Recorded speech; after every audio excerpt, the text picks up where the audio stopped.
The CBS Radio Mystery Theater presents...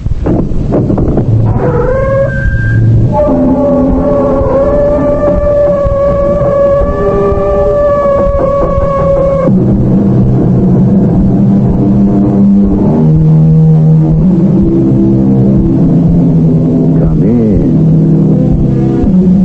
Welcome. I'm E.G. Marshall. Since time immemorial, stories have begun with the classic phrase, once upon a time. Then, to the avid and eager listener would come a history of love, hate, adventure, mystery, horror, or whatever emotion the teller wanted to convey. But history, like all words, is not necessarily what we think it means. Its basic definition is a narrative of events connected with a real or imaginary object, person, or career. Note that it does not confine it to the past. So, here is a history of the future, the kind that begins, supposing if... We recognize your presence, daughter. What is your desire? Not mine, but the Earth creatures. He demands an audience with you. Demands? He says that if he is not returned immediately, his people will send their ships against us and shoot the mothership out of the sky.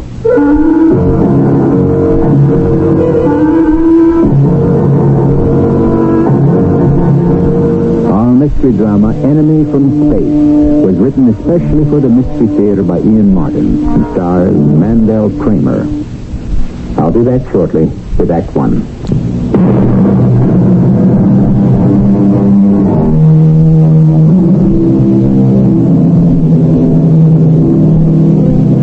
It is the year 2029. President Winston Alexander is midway through his second term in office, a commanding figure on the world stage, who has brought a revitalized America to a new surge of leadership. The unfortunate breakdown of arms limitation talks have more than ever isolated the two superpowers. And with nuclear proliferation a fact, the only hope of the world is that the two superpowers are at last nearing a major accord that will mean peace.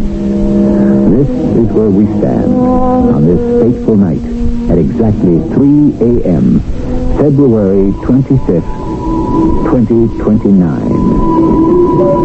This is Central Command. Triple red alert. Repeat. This is CENTCOM. Triple red alert. Attention all units. Highest priority. This is alert AAA. This is a triple red alert. An unidentified flying object has pierced the DMZ and has now landed on the front lawn of the White House. Mr. President! Mr. President! What's wrong, Andy? Why are you knocking so frantically at Father's door? I don't know, Jimmy. We may be under attack. Now, stick with me until I check on your father. I'd better try the door. Mr. President, Good Lord, no! He's not in his bed. Oh, where is he, Andy? Where is Daddy? Daddy! Daddy! The window is wide open. That thing is still there. Jimmy, come back! They must have taken But it. Jimmy, don't show yourself to the enemy. Get down! Get down! What for? They're not paying any attention to us. That is some kind of warcraft out there. They might fire on you. I don't care what they do to me. They've got my father. Who stopped them, Andy? Stop them somehow. Jimmy, by now, every piece of equipment in the U.S. has been alerted to stop whatever the heck that thing is. That nobody wants to see the president kidnapped. But we can't bring any firepower to bear on him without risking your father's life. What are you and the rest of you little soldiers going to do? Well, I can't tell you exactly. There are contingency plans for things like this. Why? I don't know. I'm not a member of CENTCOM, but there must be something that... Attention, please. Attention. There is no cause for alarm. We come in peace.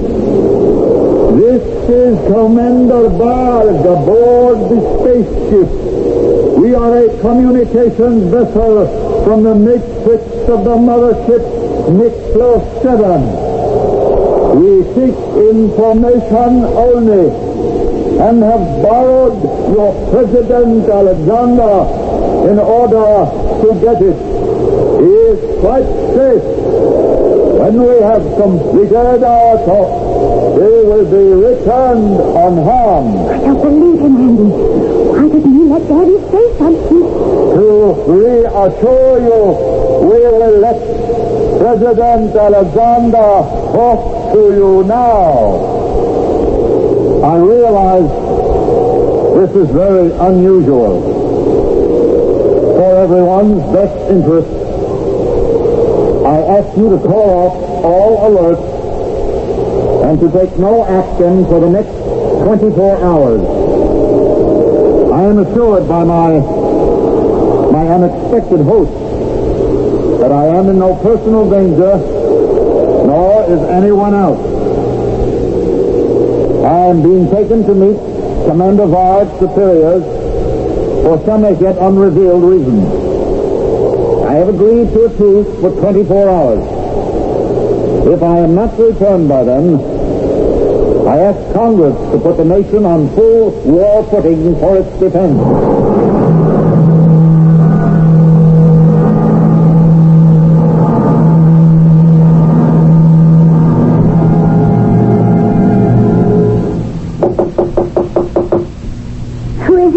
Colonel Harris, Miss Alexander. Oh, just a sec. Oh, come in, Andy. Any news? No, not yet.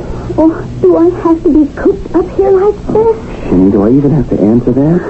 You know what it's like out there? Panicsville. Oh, what do you think it's like in here? Inside me? Oh, hold me, Andy.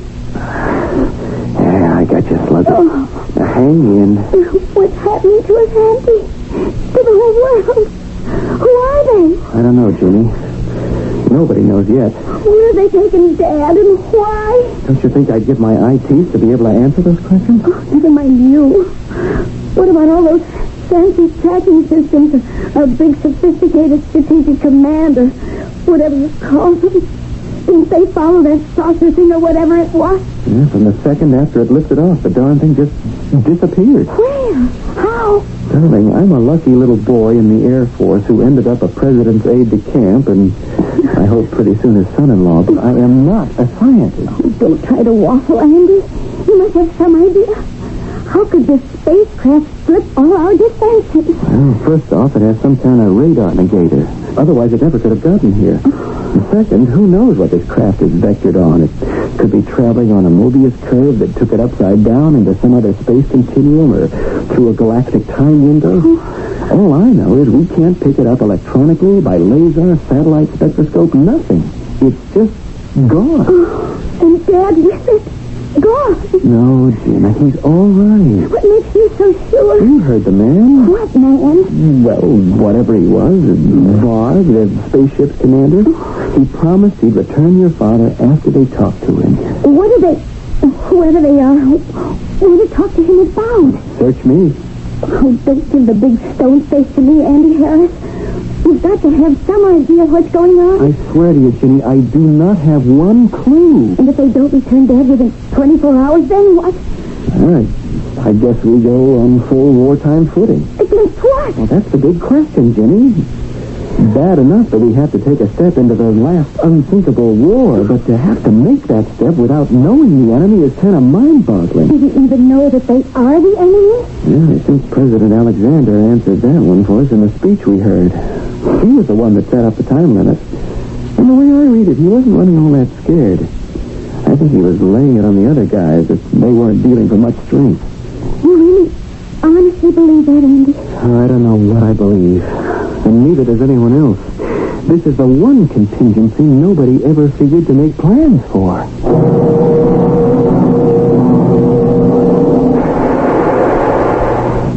Welcome, Varg. You were successful, I fear. I am always successful. It's nice to know someone has a good opinion of you. Someday I will make you sorry for your contempt for me. It isn't contempt, Varg. You're beneath that. Do not give yourself airs, Zeta, because you are half borrowed from the life stream. We modules are just as good as you. I don't intend to argue with you. Have you brought our hostage? He is just beyond the door. Can we get on with the business at hand before the Supreme One questions the delay? Oh, one of these days, Zeta. Open. You may come in, Mr. President. Thank you. This is Dr. Zeta. You will be in her control now. May I ask why I've been brought here, wherever I am? My instructions do not permit me to do so. Then I demand to be taken before this Supreme One. What is it you want of me? My desires are simple and quite practical, Mr. President. I am a doctor. A medical doctor? Yes, May I ask your name? Zeta. That's all? Dr. Zeta? Won't that serve? It's only identification, after all. Why am I here? As far as it concerns me, for a basic series of tests. Medical. I'm not applying to be a citizen of whatever state you represent. You have joined Mixture 7 as a passenger. It is routine for you to be quarantined until we can determine that you are properly immunized. There isn't time for that. I thought I had made it quite clear to your Commander Varg that if I am not returned to Earth, or am not in contact with it within 24 hours, a state of war will exist between us and your country, whatever it's called. We have no country. I beg your pardon. We are survivors. Limited to the travelers on this spaceship. Oh, this is a large cosmos in itself. We are not inconsequential, but we are a culture in search of a home. I don't understand exactly why I have been... Well, why mince words? Why I have been kidnapped. What function can I serve for you? I am not quite sure of that myself. It is something you will have to discuss with the Supreme One after I have finished my test. Give me your arm, please. What for? I wish to take a blood sample. If you don't get me in to see your precious Supreme One, Dr. Zeta, you will have a bath of blood. My country, for its own protection, will throw all our might against you and blow you and your mother ship out of the sky. Not while you are hostage. Oh, yes. I would disappear with you. I am, after all, not indispensable. You mean you would permit your people to destroy you? I would expect them to if you were the enemy. Are you? First of all, I must carry out my test. And then, I will seek an audience with the Supreme One and tell him you wish to appear before him.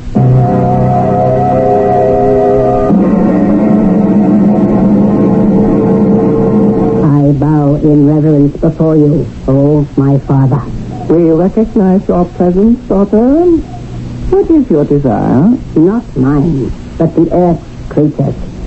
He demands an audience with you. Demands? He says that if he is not returned immediately, his people will send their ships against us and shoot the mothership out of the sky. Fortunately, since we are in another time continuum, they cannot find us unless we choose to show ourselves. His threat and his demands are useless. He wants also to know why we have taken him and what it is you want of him. I want you to adapt him. Wash his brain clean so that we can send him back to fulfill our purpose. I don't think I can do that, Father. He is too strong. Then you must change him. Make him completely one of us. I don't know if that is possible. All things are possible. Did you not become completely one of us? Yes. So then shall he. But I can't do that without killing his... It is hard for me to describe to you, Omen, my father, because we are different. It is you who are different. Do not fill me with old anger. Are you still prattling about the non-existent, what you call the soul? Did we not stamp that out of you? Yes, Father. Then, should we hesitate to destroy it in a stranger? I am not interested in President Winston Alexander, the Earthling, except as he shall serve our needs. However you achieve the result, I want him fully conditioned to carry out those needs and our command.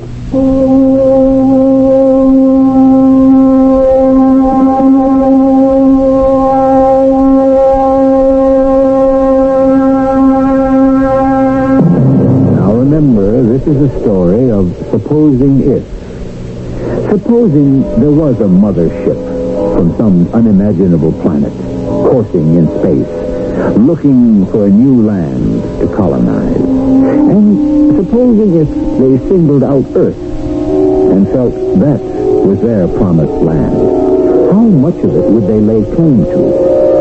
Or would they simply follow the pattern of colonialism and take it all? I shall return shortly with Act 2.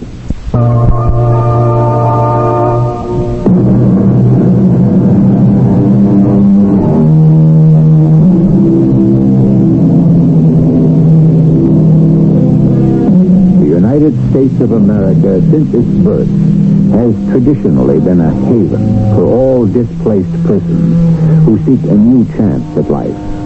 By and large, with few exceptions, no country has welcomed the alien more generously. But alien in a science-oriented society is no longer a simple description of someone who may differ in minor ways, such as color, creed, or politics.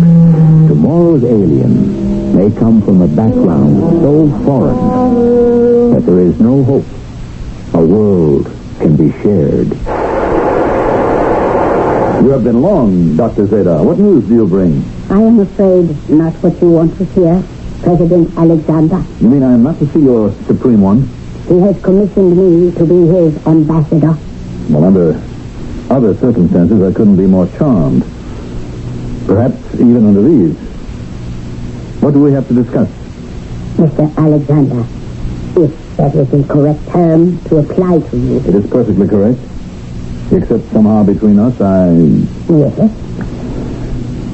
Well, I don't know what made me say that. Some strange tug underneath everything makes me want to deny any formality between us.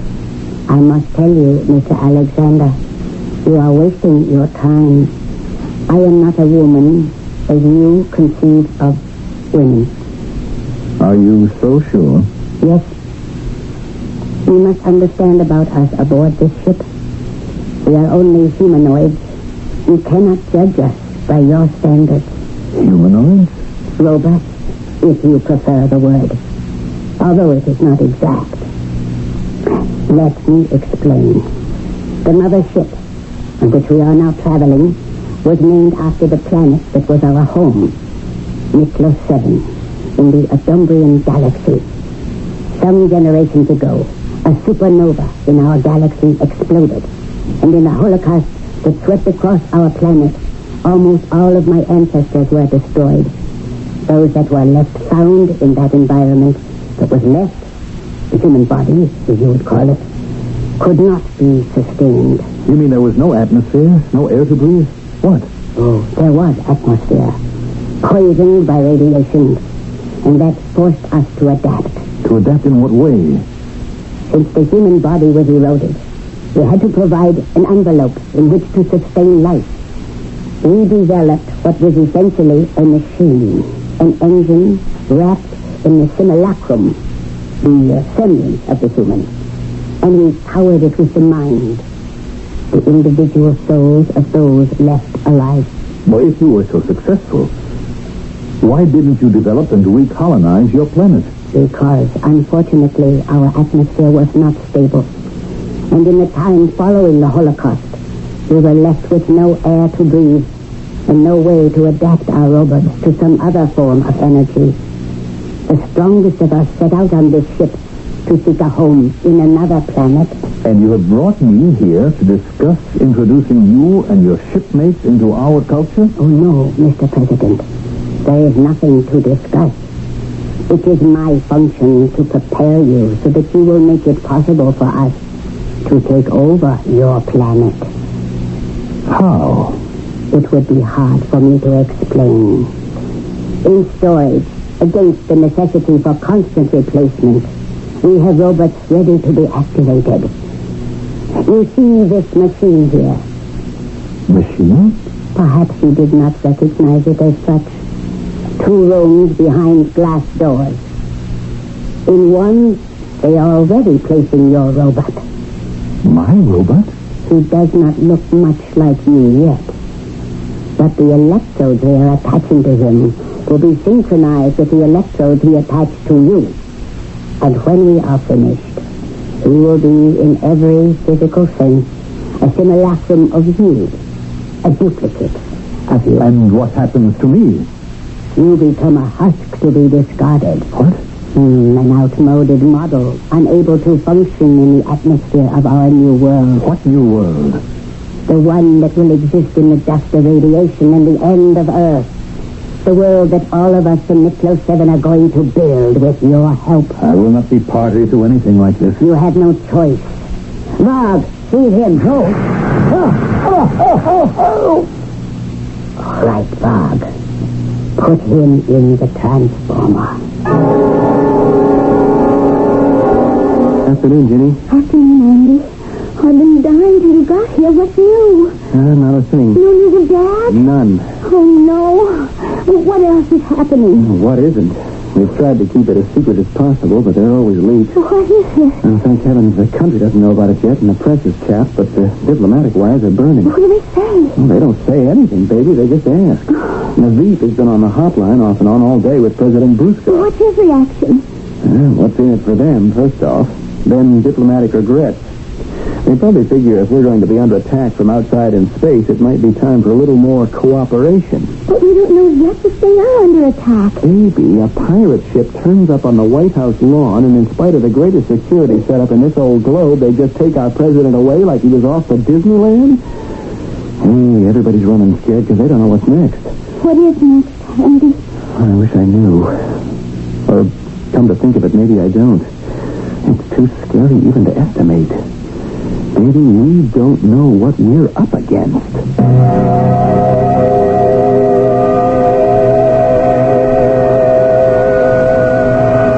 This is President Alexander aboard a shuttle spacecraft returning me as promised to the White House at the pre-agreed time.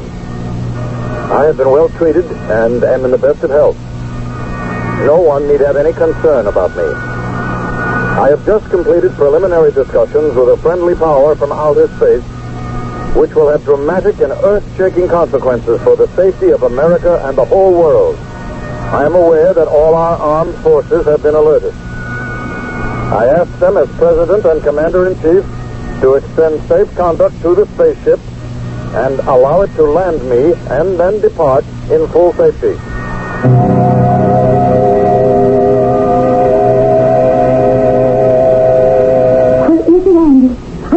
But I can't see it. You, me, and everybody else, Jenny. I'll lay odds even radar and transcom haven't got a fix on it. But it can't be just invisible? Well, it could be. Probably sets up some sort of magnetic field which locks it out of all our senses, including just plain old eyesight. But it sounds louder and louder. You can tell it's approaching. 10 to 1, it doesn't have to. They just want to warn us they're on the way. Yeah, you better keep to one side of the window, Jenny. There it is. See it, Andy? Where? Oh, by the monument. It's spinning inward. Like a frisbee. That's all it was. Oh, you don't think anything's going to go wrong, don't you? Sure had better not. Since that thing showed up in the first place, I got a hunch nothing's going right.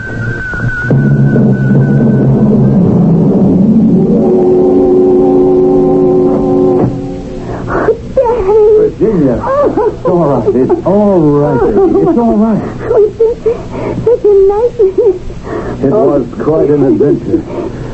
What are you doing? Sit up. Is there anyone who's been aware of what's going on in the last 24 hours? Sleep's been out of the question. Well, I hope the knowledge hasn't been too general. Oh, I wouldn't know. But Andy says not. He thinks you've been able to keep the lid on. I hope so. Oh, you're okay, aren't you, Daddy? As you can see. Oh, but what went on? Why did they chase you? Who are they? I need No. One question at a time. Incidentally, let me close this door. Tell me, who are they? What happened? First of all, they are friends. Friends? I shudder to think of what might be about to happen to our world if they hadn't warned me. Warned me what? A monstrous plot to destroy America. An unholy alliance to take over and rule the world, if there is any left of it. What do you mean? It's too complex to explain to you, Virginia. There is a secret alliance between a group of mineral-rich nations and our main enemy, which is called the Consortium. The Consortium? They are poised to unleash a massive strike against us, which would wipe us out before we had a chance to reply. Now that plot has been uncovered. We have an opportunity to treat with them, or at least with our knowledge, to instigate a preventive strike. Thanks to our friends from outer space, we have a chance to buy some time, or force enough, to hammer out a new agreement. If not, we must move first. That's the decision that I have to make. And unfortunately, it must be made alone. Oh, poor Dad. Like you always say, if he only could have shared it with Boots. Boots? Mom, what you used to call her. Oh, yes. But what does that have to do with anything? This is a decision of fate.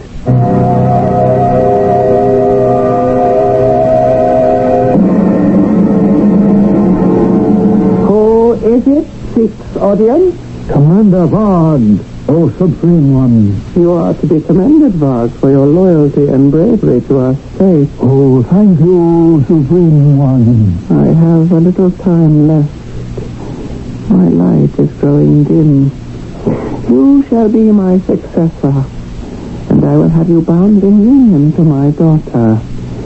In her burns the only flame which can guarantee us immortality. You must guard it first of all things. You sent for me, great father. I asked you about the Earthling. Varg has delivered him back to his planet. Has this module, this simulacrum, been properly vested with our ideas and desires? Yes, father. Then we control this robot completely? Yes, father. And the real, what is his name, Alexander, has been eliminated? I didn't hear your answer, daughter. The real Alexander has ceased to be a threat.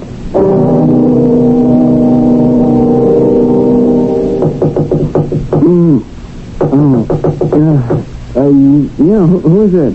Andy, it's me, Tim. Hold it, I'll be right there.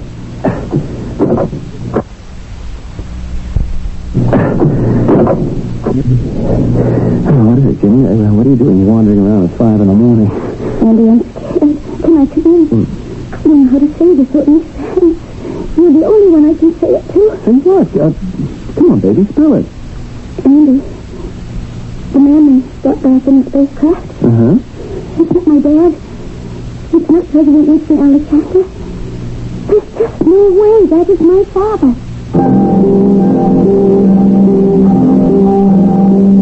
As President of the United States, Winston Alexander holds the fate of the world in less than one hand.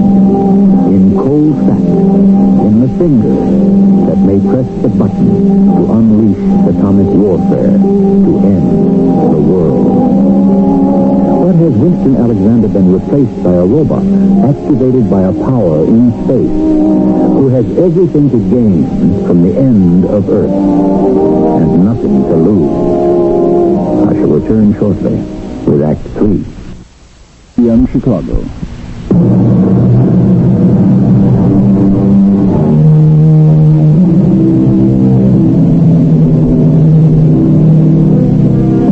While America sleeps safer in this year of 2029, secure that her kidnapped president has been returned safe and sound, his daughter is the only one to question what we know to be the truth. That the man who sits at one end of the hotline is a robot from outer space, controlled and operated at the whim of the leader of a spacecraft desperate to find a home for his cargo of automatons. Only President Alexander's daughter faintly glimpses the truth. Can her instinct be enough to stop disaster? What are you talking about, Jimmy? I tell you, it is not my father. You mean they brainwashed him or something? I don't know what I mean, Andy. It's just I don't know, little things. It is not my father. What little things? Oh, I don't know. Like, he called me Virginia. That's funny. That's strange. Dad never called me anything but Jen. And he doesn't... I don't know how to describe it. It just doesn't feel right. Jimmy, we've all been through the ringer and been pretty shook. Now, you're just jumping at shadows. I'm not. Boots. Huh? Boots. That was Dad's name for my mother. Dad could never forget it. Ginny, your mother's been dead for 15 years. You don't forget things like that. Dad wouldn't. He can't forget his own name for her that he loved to call her. If it isn't your father, who is it? I don't know. Oh, Andy, do you think I'm losing my mind? Because there's something about him that scares me. It scares me right down to my heels. Wake up, Mr. President Alexander. Wake up. It's such a long name. We must find something more suitable. What did your wife call you? What did you say? Did your wife have a name for you? My wife? Ruth? Ruth?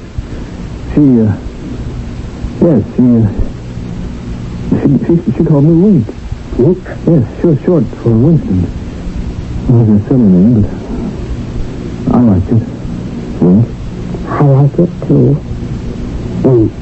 Well, where am I? Where I brought you. To my bed. To your bed? I can't stay You here. must. Where else can I hide you? Hide me?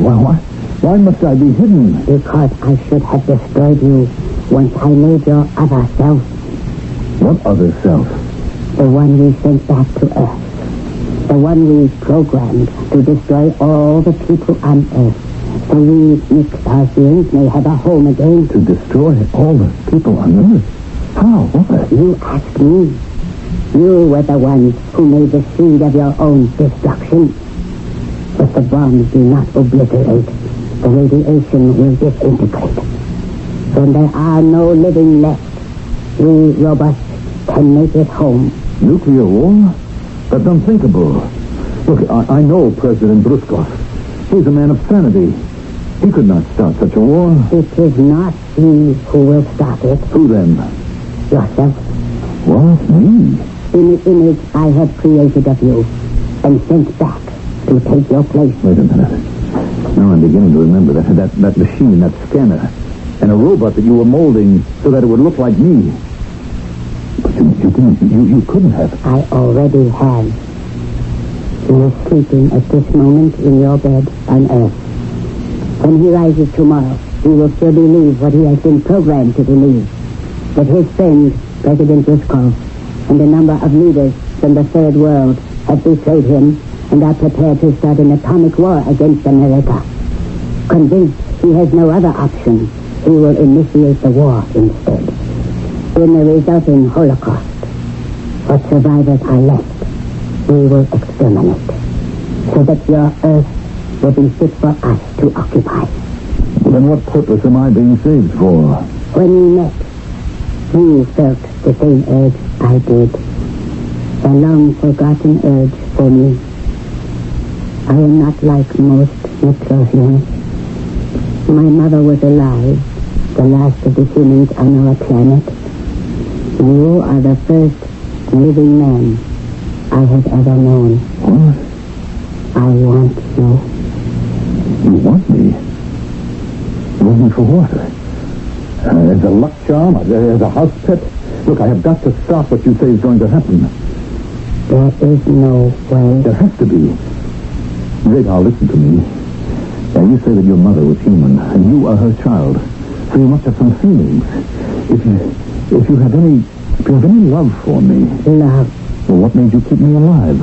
I don't know.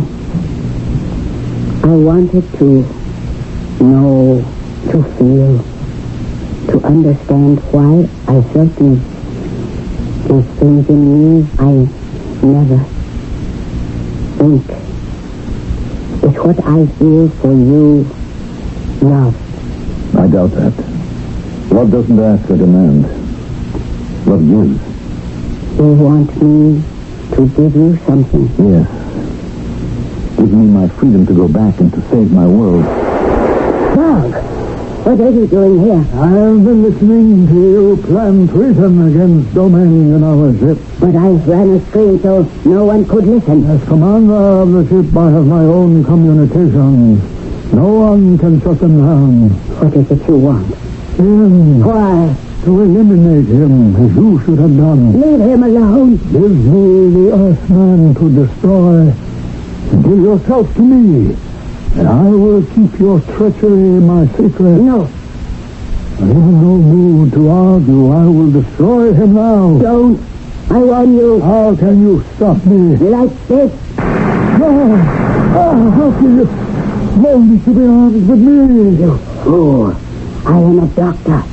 If I can create the simulacrum of life, do you think I would not have the power to destroy it? But we are deathless. Only the human spirit is that. A robot dies forever with the body. But you can get another body to... Never. It's time that all of us went down to destruction. Good Lord, he's just disintegrating. It's not a body at all. It's just a mass of wires and circuits and transistors. Is that what's sitting in place of me at this very minute? And programmed to blow up your world as you know it. I've got to get back and stop it. You can't stop it. Only I can do that. Then you have got to. I don't have to do anything. But this I can do out of free will. You said that loving was giving. I only hope we are in time.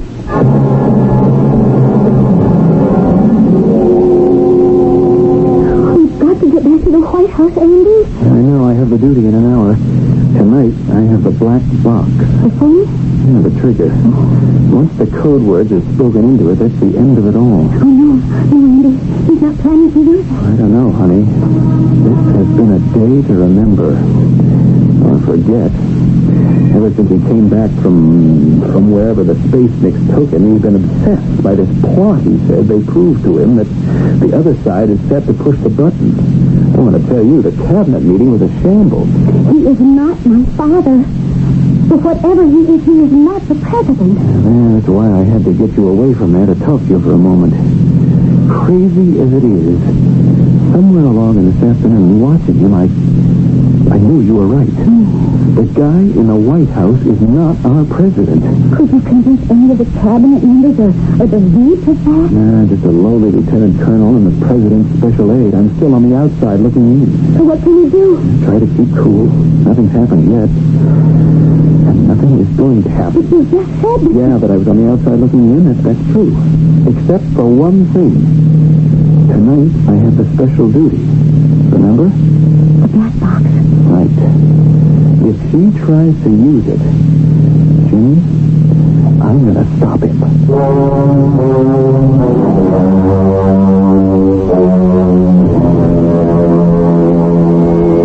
Are we going to announce this arrival? There is no need. I have the radar negator on.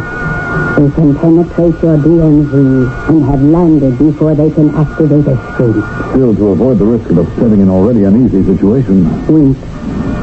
How much more would it upset if you were to announce yourself as President Alexander returning when your whole world believes you are already there? Yes, I suppose you're right. But what do we do when we land? There will be ground forces. Helpless against the force field I maintain and the one I shall throw around you. And then what happens? We find your simulacrum and I destroy him as I did Varg. And then? Then all is as it was before we invaded your world. I will return to the mothership, and Earth will be safe. But you could stay, Zeta. You could stay and... Nothing. There is nothing for us. And I must return to take command of the Nicholas 7 and drive it forever out of your orbit. But where will you go? Where we should have gone long ago, when we ceased to be anything but automatons. To course into the empty void of space, till fuel or air runs out. And we will be no more. In the end, the ship will break up. We will all disintegrate like rock and disappear into atomic dust. I won't let that happen to you. There is no way you can stop it, and no time to discuss it further. We are about to land.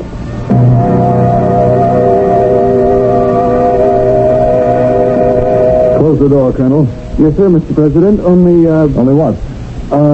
Ginny wanted to talk to you for a moment. Well, Ginny will have to wait. I have no time to talk to her now. Close the door. Yes, sir. Bring the box over to the desk and open it. Yes, sir. Why did you, want me to open it, sir? Because I'm going to have to use it. Use it, Mr. President? The forces of evil have bound themselves together in an unholy alliance to wipe the America we know from the face of the earth. We have no choice but to take preemptive action. Open the box and give me the phone. No, sir. What? If you disobey my orders, I'll have you shot. Yes, sir, but not much chance of that since I'm the only one that's armed at the moment. You think for one moment that outmoded weapon that you're pointing at me could... What's that? I'll open the window and... It's a spaceship. What's it doing here? Let me see. The door is opening. Radar! What are you doing here? Eliminating you. So, that is the end of it. And us, No. Don't go. I must. But I gave you something to... I gave you back your world. What can I say? And perhaps me and mine were a disease which had to be stamped out. And will be. You will never see or hear of us again. But at least once I did. I found out what love is all about. I would rather have lived it, but it is also worth dying for.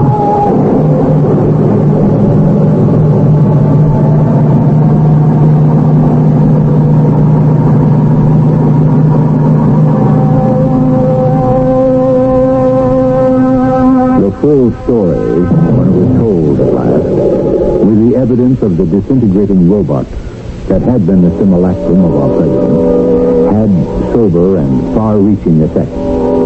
Out of it came the great accord of July 4th, 2029, when the nations of all the earth reached full agreement to scrap all arms and rebuild a brave new world. At least that would have been the outcome of the story. But remember, we began with supposing if. I'll be back shortly. The nights are lonelier than ever now for President Winston Alexander since his daughter Ginny married full Colonel Andrew Harris. They live in Georgetown, not too far away. But far away are his thoughts. Far away beyond the stars, with a woman named Zeta, who learned about the miracle of love just in time, but still too late. Our cast included Mandel Kramer, Evie Juster, and Russell Horton. The entire production was under the direction of Hyman Brown. Yes, Radio Mystery Theater presents...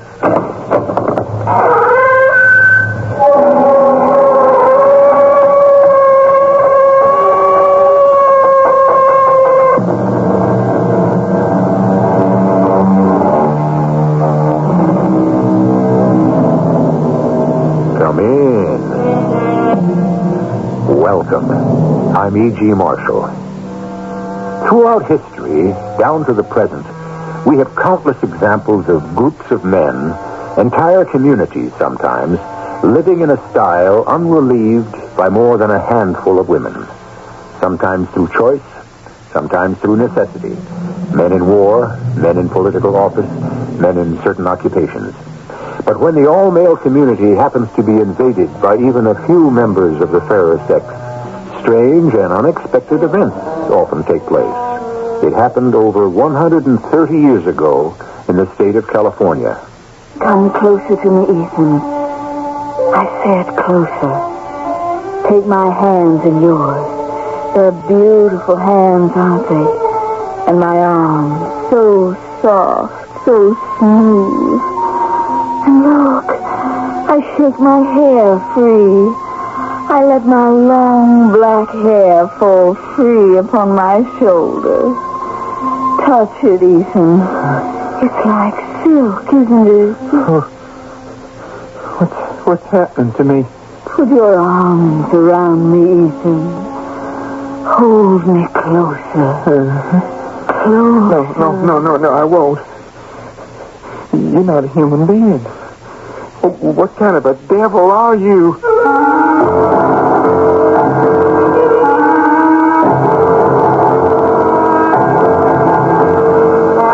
Our mystery drama, Flower of Evil, was suggested by the ancient Greek tragedy Hippolytus of Euripides. It was written especially for the Mystery Theater by Arnold Moss.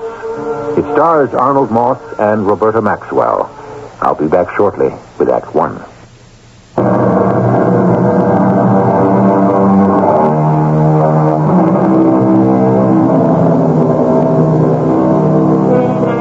In the year 1849, an exciting chapter of American history was being forged.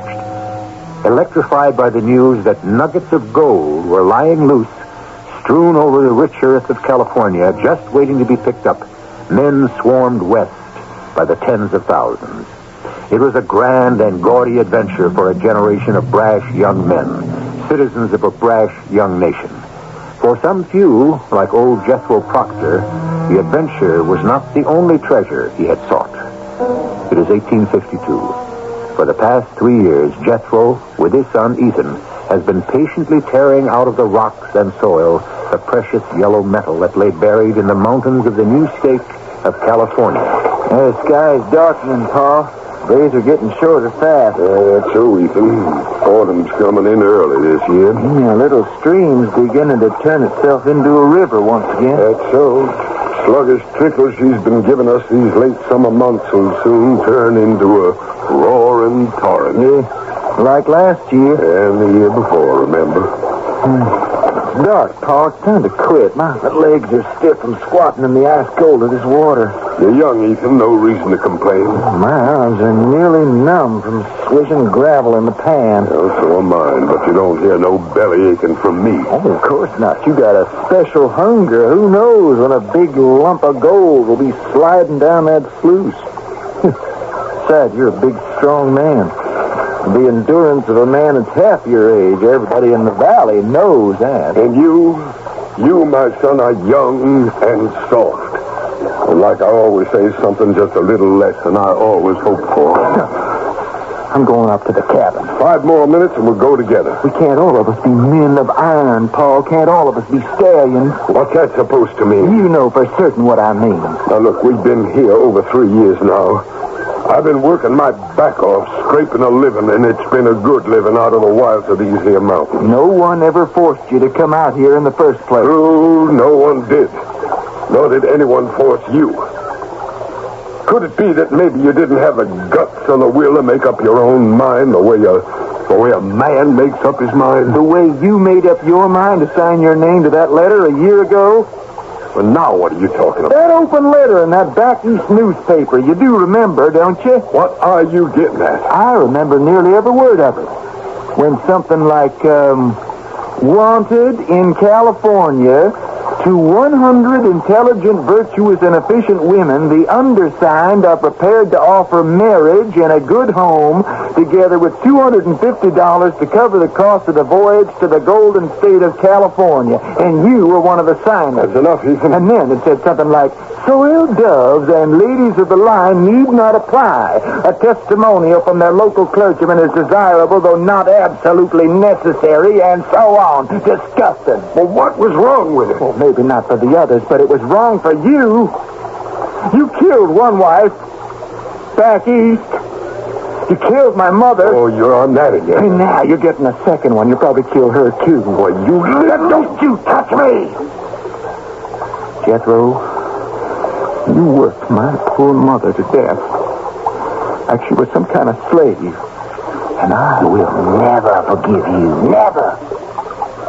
You don't really care to have a wife. You just want someone to do your cooking and your cleaning and your fetching and your carrying and someone to keep you cozy in your warm little bed.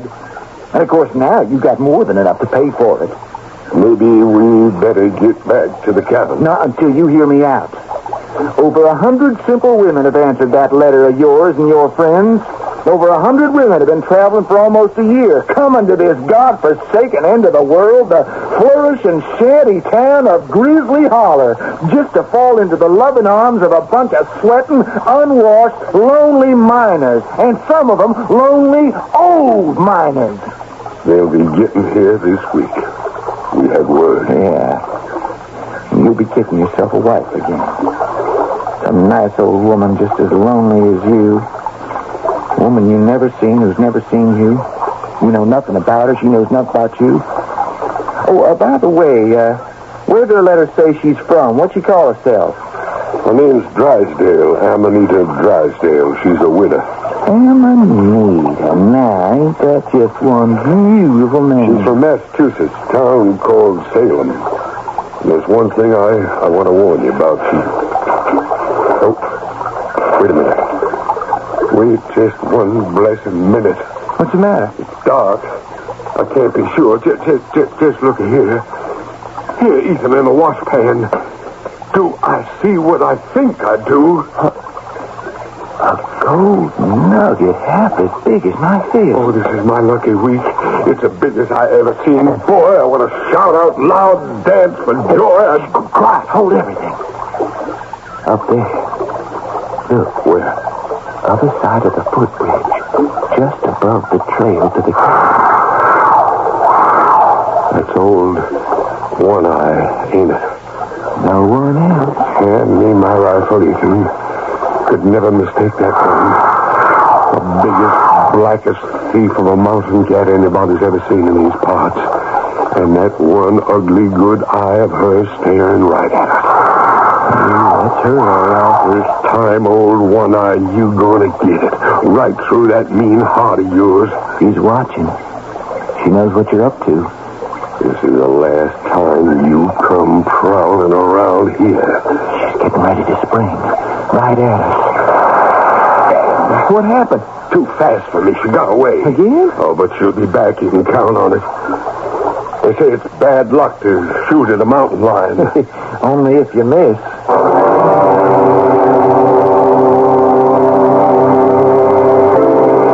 Them women should be here in a minute now. I can't hardly wait. Trouble keeping my eyes off you, Pa. Hardly recognize you the way you duded yourself up. I look all right. You know, I'm nervous as a kitten. You think she'll take to me, Ethan? How could any woman resist?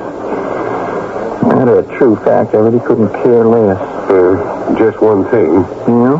Amanita's going to be bone weary after her long voyage. You talk to her with kindness. Kindness? And you'll please to remember that Amanita's something besides my wife. Oh, you're telling me she's going to be my mother? Now, you just back up a minute there. Whatever you may be thinking about the lady and about me, you be sure to treat the woman with respect. You hear me? Complete respect. If she earns it, she'll get it. Oh, here they come. Round the bend. This way, Mrs. Drysdale. Whichever one of you ladies you happen to be, this way.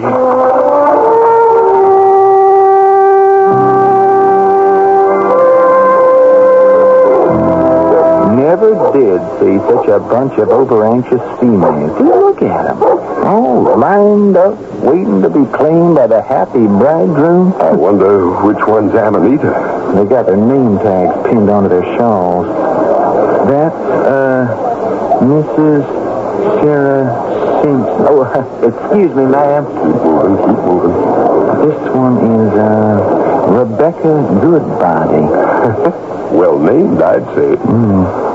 Esther Attenbury, Rachel Hathaway.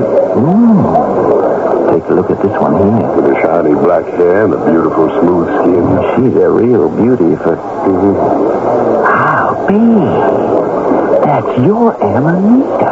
Amanita Drysdale. Mrs. Drysdale. That's right. Mr. Proctor? Good morning, ma'am. On behalf of my son and myself, I bid you a warm welcome to Grizzly Hollow. Can I offer you this bouquet as a small token of that welcome? How very sweet of you, Mr. Proctor. I thank you, sir. Thank you very much. And this, of course, is my son. How do you do? Oh, well, thank you, Mrs. Drysdale. And, a little surprised.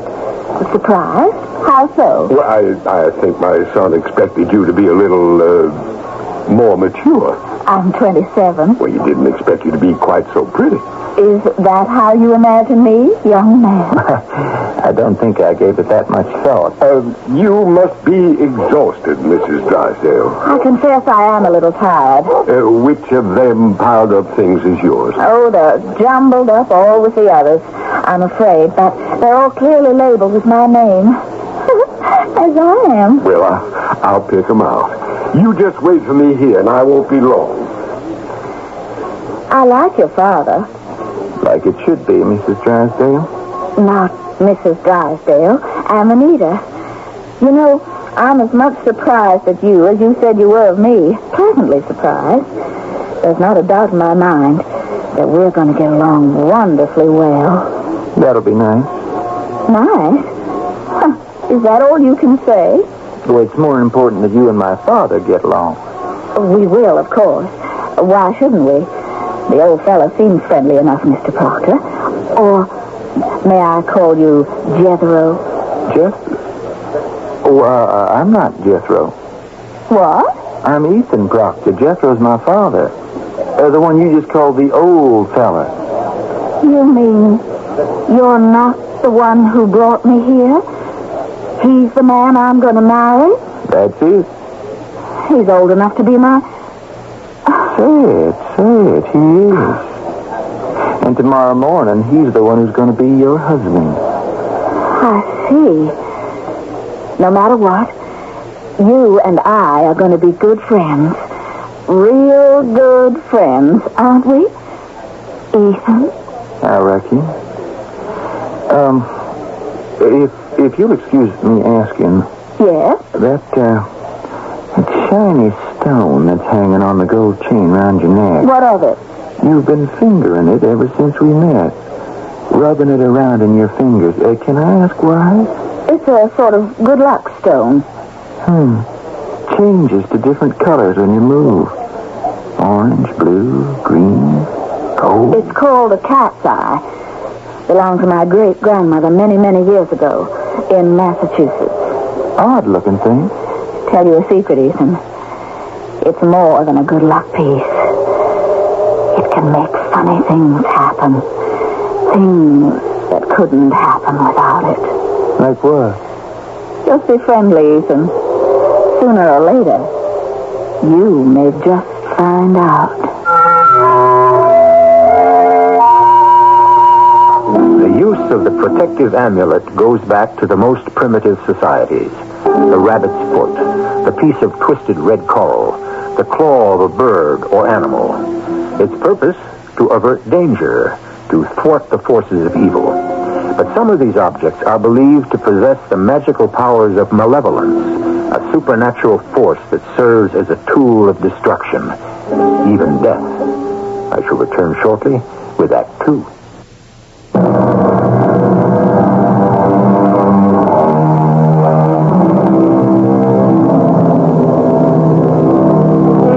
By the year 1852, the records tell us, over 100,000 gold-hungry miners from every corner of the earth had thronged to California and had managed to wrest over $81 million worth of the precious metal out of the rich hills. For most of these men, life was hard and lonely, entirely male communities, until some of them had the bright idea of advertising for wives and bringing them west, as Jethro Proctor has done with Amanita Drysdale. What do you use these washpans for, Mr. Proctor? Oh, just about everything. For panning the gravel that comes sliding down the sluices, for feeding the mule, for frying our breakfast bacon. The same pan? Uh-huh. That's the first thing we'll have to change. I'm not frying any bacon in the same pan you feed your mule out of. Well, I'll buy a couple of new ones down at the store in Devil's Camp. That's only the beginning. We're low on flour, sugar, pork, molasses, coffee, tea. You can do with a new flannel shirt or two. The medicine chest needs refilling, and some pretty curtains for the window. You know, they're the only genuine glass windows for miles around. And we're going to need 2 new mattresses. One for us and one for poor Ethan. No human being should be asked to sleep on lumpy mattresses like these. Why are you laughing? Oh, it's kind of funny. Me and Ethan's been getting along all this time, never knowing we was what you might call unfortunate. But you're perfectly right, Mrs. Proctor. The shack is yours now. You do just what you want to purdy it up. Thank you, Mr. Proctor. The first thing I'd like to do is to change some of the furniture around. Your home? I'd like the table put near the window. More light that way. Whatever you say. Now, as to the bed... I was thinking we could put Ethan's bunk out in the tool shed.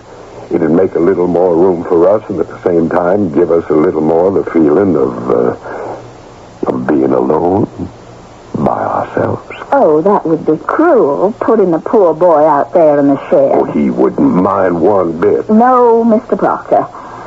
I suppose not. And may I ask just one little thing from you, my beautiful young wife? What would that be, Mr. Proctor? You think one of these days you might get round to calling me Jethro? Come in, Ethan. Come in. Where's my father? Left half an hour ago for Devil's Camp with the wagon and mule. Gone for supplies. Can I fix you something to eat? Ain't hungry. Sure. Sure. Jethro won't be back till late tonight. You going to the games and dance on Sunday? Maybe. You going to be in the games? I don't know. I look forward to dancing with you. Tell me something, Ethan. Why do you resent me? What have you got against me? Perfect stranger.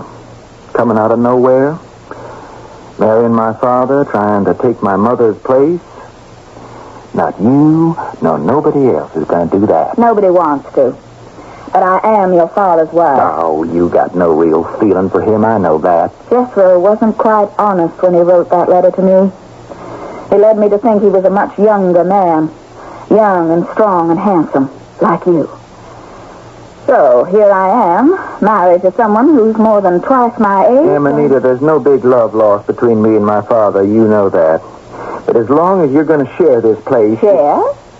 Just a minute, Ethan. I don't share anything I don't have to. You don't? You're going to have to realize that this is my place, not yours. My home, my kitchen, my dishes. But my father's bed... To that, he's welcome. He's paid for it. What kind of a woman are you? The way you see it, sooner or later, everything he has is going to be yours. Is that it? It could be ours. Now listen to me, Ethan. Come closer. I said closer. That's better. Much better. Keep your eyes right here on this stone. The cat's eye that's hanging from my neck. Take my hand in yours. They're beautiful hands, aren't they? And my arms, so soft, so smooth. And look, I shake my hair free. I let my long black hair fall free from my shoulders, almost to my waist. Touch it, Ethan. It's like silk, isn't it? Caress it. What's happening to me? Put your arms around me, Ethan.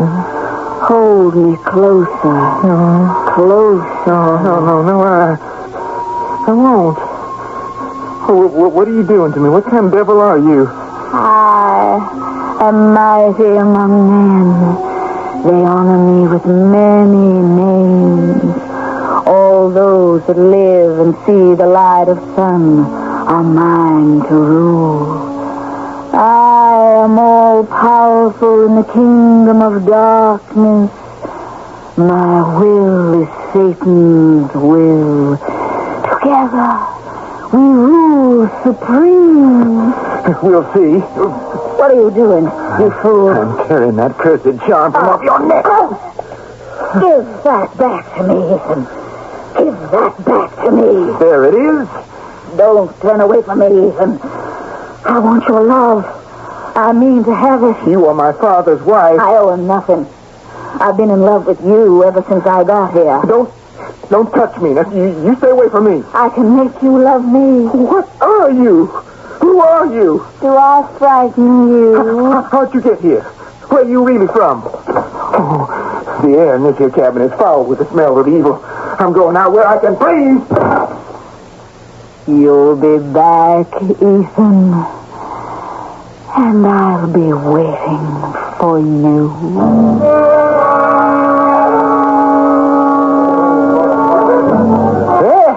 Now, gents and ladies, we come to the main event of this here Sunday Wing Day. And today we got something a little special for you. Wrestling contest of fathers against their own sons. Now, for the first contest, one of our recent blushing bridegrooms, Jethro Proctor, is going to match his strength and skill with those of that fine, upstanding lad of his, Ethan Proctor. Gents, you both ready? Then go to it, and may the best man win! Mr. Proctor, may I sit next to you? I'd be honored, ma'am, to have such a pretty young thing. Wait a minute. You're Jethro Proctor's bride, ain't you? Yes, I'm Amanita Proctor. Most happy to have you join me, Miss Rogers. Look at them two fellas go at it. The crowd's betting on the old boy. Begging your pardon, ma'am, in this first one. It looks like Jethro might be getting the best of the boy. Is he indeed? Hey, just look. He's got the boy's shoulders no more than a couple of inches from the ground. Maybe that could change. How's that, ma'am? Nothing, Mr. McCloskey. Nothing. My will is taken through. Together, we rule supreme. Oh, what happened? Why have they stopped wrestling? It looks like there might have been a little accident. They're sending for the doctor. Oh, what seems to be wrong? The match is over. Jethro's hurt. Looks like his arm's been twisted clear out of its socket. His arm is broke. It's clean broke. Oh, what a dreadful thing to happen, Mr. McCloskey.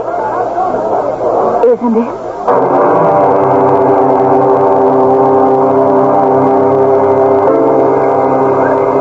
The sun will be down in half an hour, Ethan. Where you been all day? Why? Just curious. I felt so bad about what happened at the games this morning, I just took off. Get my mind off it. You couldn't help it, Ethan. Went fishing all day with Pete McCloskey. How's my father doing? Fell asleep on the bunk. He can use the rest. Was the doc here? Yes. He said it might be quite a while before Jethro can use his arm again. It was all my fault. I don't know how it happened. Don't be too sure. Well, of course it was my fault. But you didn't do it on purpose. Yeah, that's what I keep telling myself. You didn't. I know. How could you know? I'll let you in on a little secret. What are you getting at? And why are you fingering that little thing around your neck again? You had nothing to do with what happened to your father. Nothing at all. All right, I didn't. Well, then who did? You? Maybe. Maybe I caused the whole thing. How could you? I can make a lot of things happen when I want to. Ethan, you ever hear of a plant called Amanita? A plant? It's a kind of mushroom. It's snowy white, perfectly formed and dazzling in its beauty. What about it? The Amanita is among the most poisonous plants that grow upon the surface of the earth. The deadliest. Mistake it for an innocent mushroom, eat it, and in no time, you die. An agonizing death. Why are you telling me this? Just listen. By some, it's called the flower of evil, cup of death, destroying angel. All of them most unpleasant names. But to others, the name means beloved, little sweetheart. What would your choice be? Amanita, flower of evil or amanita, my beloved? I couldn't care less about either one of them. I'm going to leave this place for good and stay away. 1,000 miles away as long as you're still here. But not before my father learns the truth about you, because you are an evil woman. He'll listen to me before he ever listens to you, so you can save your breath. Ethan, look at me. I'm going. Stop fighting me. Don't force me to do something we could both regret. You keep away from me, you witch. You keep away. Oh! You slapped me. You'll be sorry for that, Ethan. Very sorry. Mark my words. We'll see. What did you just call me? I called you a witch, and that's what you are. You're right, Ethan. A witch, as my mother was before me, and her dead mother before her, and her mother's dead mother before her. An angry mob burned her to ashes over 100 years ago in Salem. Oh, they should have done the same to you. It was a black day that brought you to these hills, a black day when you come to my father's marriage bed. Maybe he doesn't see it that way. Anyway, here I am, and here I mean to stay. Oh, what's that? That's old One Eye. One Eye? Look at her up there, glaring down at us with her one mean eye. She seems so fierce. She's as dangerous a cat as they come, and black as the night. No. Don't move. She been here long? She showed first time a year ago, Christmas Day. Been killing chickens, sheep, dogs ever since. Sometimes just for the fun of it. Christmas Day, the same day I left for here. What are you doing, Ethan? My gun is pointed right at her. And I won't miss, I can tell you. You think? Why'd you do that? Why'd you knock the gun out of my hand? Why? You surely wouldn't want to harm a beautiful creature like that. Or would you?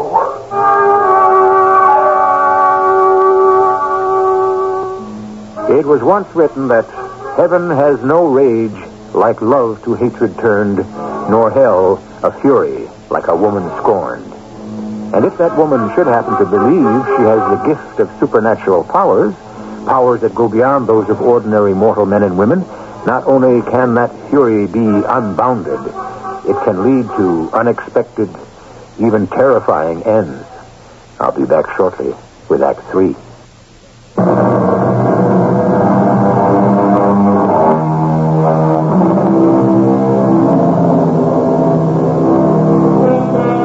The mountain lion, sometimes called a puma, is a graceful, slender animal, often measuring as much as 7 feet in length. With his cold, calculating eyes, it shows its face in every type of country, on mountaintops, in grasslands, in deserts, and in forests. It's a solitary hunter that preys on livestock and other animals up to the size of a deer. Usually, it avoids contact with humans. But old One Eye of our story seems to be unique. In its blackness, in its blinded one eye, and in its evil power to destroy. Why'd you do that?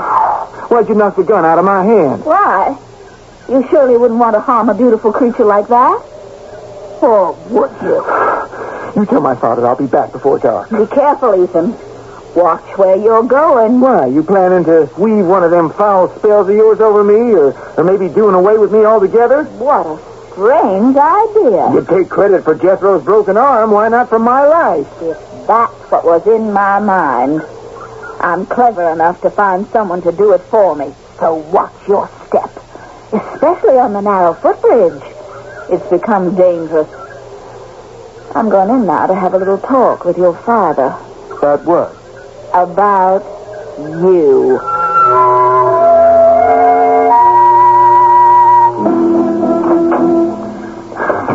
I see you're up, Jethro. How you feeling? Oh, so. I found it hard sleeping on my back. Can I fix you some supper? No, not right away. Not all that hungry.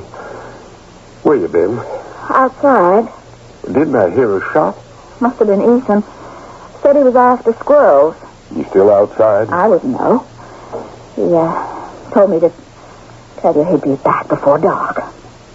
What's the matter with you, Amanita? You seem edgy and upset. I am. Well, what's wrong? Strange boy. That son of yours. Oh, I know he can be real moody sometimes, just like his mother. That's not what I'm talking about. Well, then what are you talking about? I can understand what made him do it, but just the same.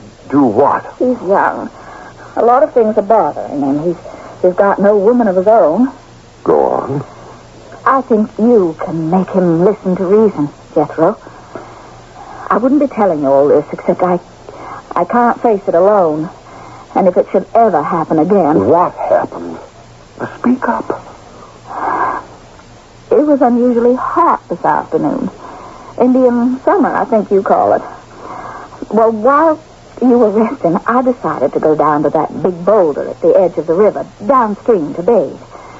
I spread my clothes on the rock's warm top and started to dip into the fresh, cool water. Yes? Suddenly, from out of nowhere, he appeared. Ethan.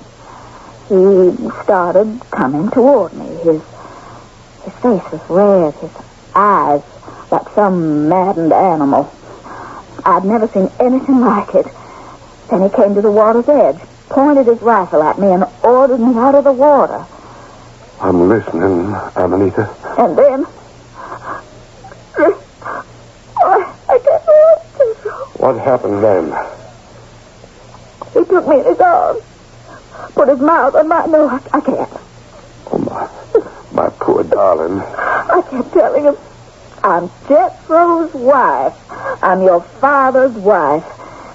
You can't do this to me. You mustn't. And he? He didn't listen. He kept on saying that you were a tired old man, that you killed his mother, that you couldn't appreciate me the way he could. When did you say all this happened? This afternoon, after the game. This afternoon. That boy is going to regret he ever saw the light of day if what you say is true. Would a woman lie about a thing like this? I'll kill him, I swear, if what you say is so. That this will be the last day he ever spends on Earth.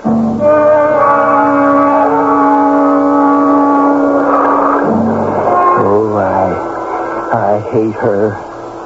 Everything about her. Jethro will soon find out the kind of woman he's taken for a bride. She is so full of tricks. Tricks of the devil that she uses. She rubs that little stone between her fingers, and she smokes. Now, watch where you put your feet, Ethan.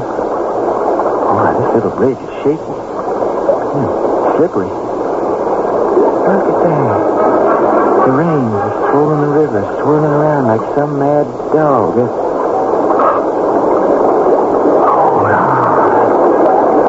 There she is. On the other side of the footbridge, standing there. Her lips moving. Mumbling words I can't hear. Look out. My foot's slipping. You grab the handrail. No, the whole bridge is collapsing. It's breaking right in two. Somebody help me. Help!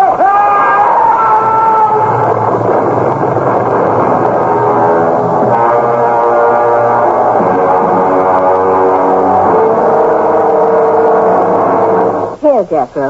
Let me plump this pillow out behind you. I just can't sleep. I know. I'm thinking about Ethan.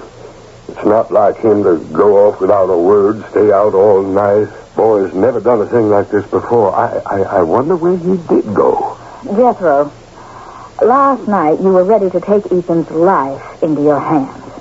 For what he'd done to me in the afternoon. You swore this would be the last day he'd ever spend alive. That's what I said. If you were telling the truth. You're worried about him, aren't you? Worried about your good-for-nothing evil son. A son who thinks his father's so much dirt to be trampled on. A miserable boy who despises you. You, his father. I don't want to hear no more, Amanita. Blood is thicker than water, isn't it? As far as you're concerned, Ethan can do just about anything he wants, including putting me to shame. Amanita, I warn you. If you want to share your wife with your son, say so. If that's the way you want it, it'll be all right with me. Hold your tongue. Don't you dare speak to me that way. Nobody ever speaks to me like that. Don't you ever again. You too? Here's the proctor. Open the door. Keep McCloskey. Oh, what are you doing here at this hour? Yes, Proctor. Mr. McCloskey, what brings you here? I got bad news for you, Jethro. Well, what is it? It's Ethan. Two of the boys just found his body down near Feather River, all crushed and battered. Oh, what are you saying, Pete? Ethan, young Ethan, your son, he's dead. Drowned and carried down river in the boiling, crashing rapids. He must have been crossing your footbridge and give way. Footbridge? See for yourself as soon as it gets light. Looks like it split in two. The ropes that held it in place must have been frayed. Must have just give way. I'm sorry, Jethro. I'm mighty sorry. Thank you, Pete. Thank you for letting us know. The boys are bringing the body back for proper burial. Thank you. And only yesterday, the two of us, Ethan and me, we spent the whole afternoon together. Wait a minute. Did you say yesterday afternoon? Yeah, after your arm got broke. Came to my shanty mighty upset. Said he'd like to get away from everybody for a couple hours. Took him fishing. And when exactly was this, Pete? Well, yesterday afternoon. We fished till it was almost dark. You mean the two of you spent the whole afternoon together, just the two of you? The whole afternoon, yes. Thank you again, Pete. I'm much obliged for everything. Well, I'm sorry to be the bearer of such sad news. Now, if I can be of any help, you just let me know. Amanita? Yes? You heard what old Pete said. I heard. Ethan's been drowned. That ain't what I mean. Pete and Ethan spent the whole afternoon together yesterday fishing. The whole afternoon. What of it? McCloskey would have no reason on earth to lie, to invent a thing like that, would he? What are you getting at, old man? The truth, Amanita, the truth. You told me you went bathing yesterday afternoon, that Ethan come upon you unawares, made you come out of the water, and like some animal, so you said he took you in his arms and kissed you. Ain't that what you told me, Amanita? But that ain't what happened, is it? Matter of fact, it didn't happen at all, because Ethan was never there with you. He was with Pete McCloskey the whole afternoon. McCloskey's a liar. You made the whole thing up, didn't you? Just so as to give me a reason for wanting to kill Ethan. I told you the truth. I didn't have to kill him, even if I'd had good reason. Because you did. How could I? The ropes on that flimsy bridge of yours just came apart. He fell into the river. He drowned. McCloskey said so. That's what you'd like to have me think. It's the truth. No, it ain't the truth. Because I know who you are, my beloved. I know what you are. Yesterday, when you were having words with Ethan, you told him you were a witch, like in the old days. I was behind the door. I heard every word you said, every single word. What do you plan to do about it? You murdered my son, Amanita, with your spells, just as sure as if you put a bullet through his head. Son was worthless. He was no man, not even the excuse for a man that you are. He was my son. Now, first things first. This evil little charm of yours will be lost forever in the waters of the river. The river where Ethan lost his life. And then? I need time to think. And while I take that time, I'm going to keep you locked up here in this shack where you can't do any more harm. I'm going to bar every window, lock every door from the outside. It'll give you time to think, too. You can't do that to me. Don't you try to stop me. Go ahead. Lock me in. You can't hurt me, Jethro. I'm strong. Stronger than both of you. You and your son, both weak and useless. You hear me, old man? I'm stronger. Stronger. May the hot fires of hell burn you and your house to a crisp. Bury you in ashes. Here, I fling this burning lamp after you against your bolted door. See how the flames begin to rise. May they light your way to hell, old man. Do you hear me? To hell!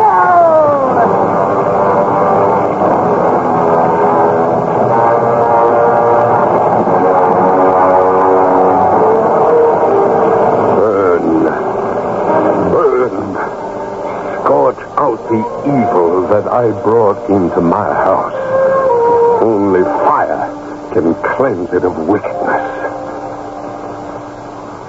Ethan, my son, I am ready now for the darkness of the earth. I wish to live no more. No more. No more.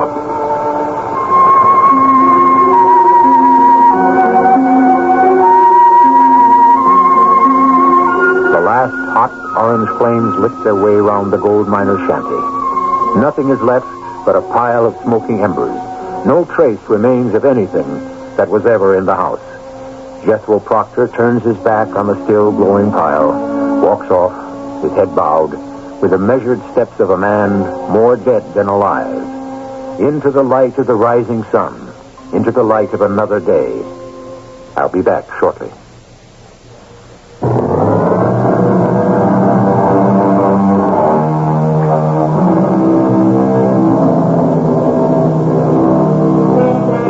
Greece in 428 B.C., more than 2,400 years ago, the great tragic playwright Euripides, famous in his own lifetime for his dramatizations of the violent passions of men and women, wrote the tragedy Hippolytus. It has remained one of the world's great masterpieces of the struggle between the forces of good and evil.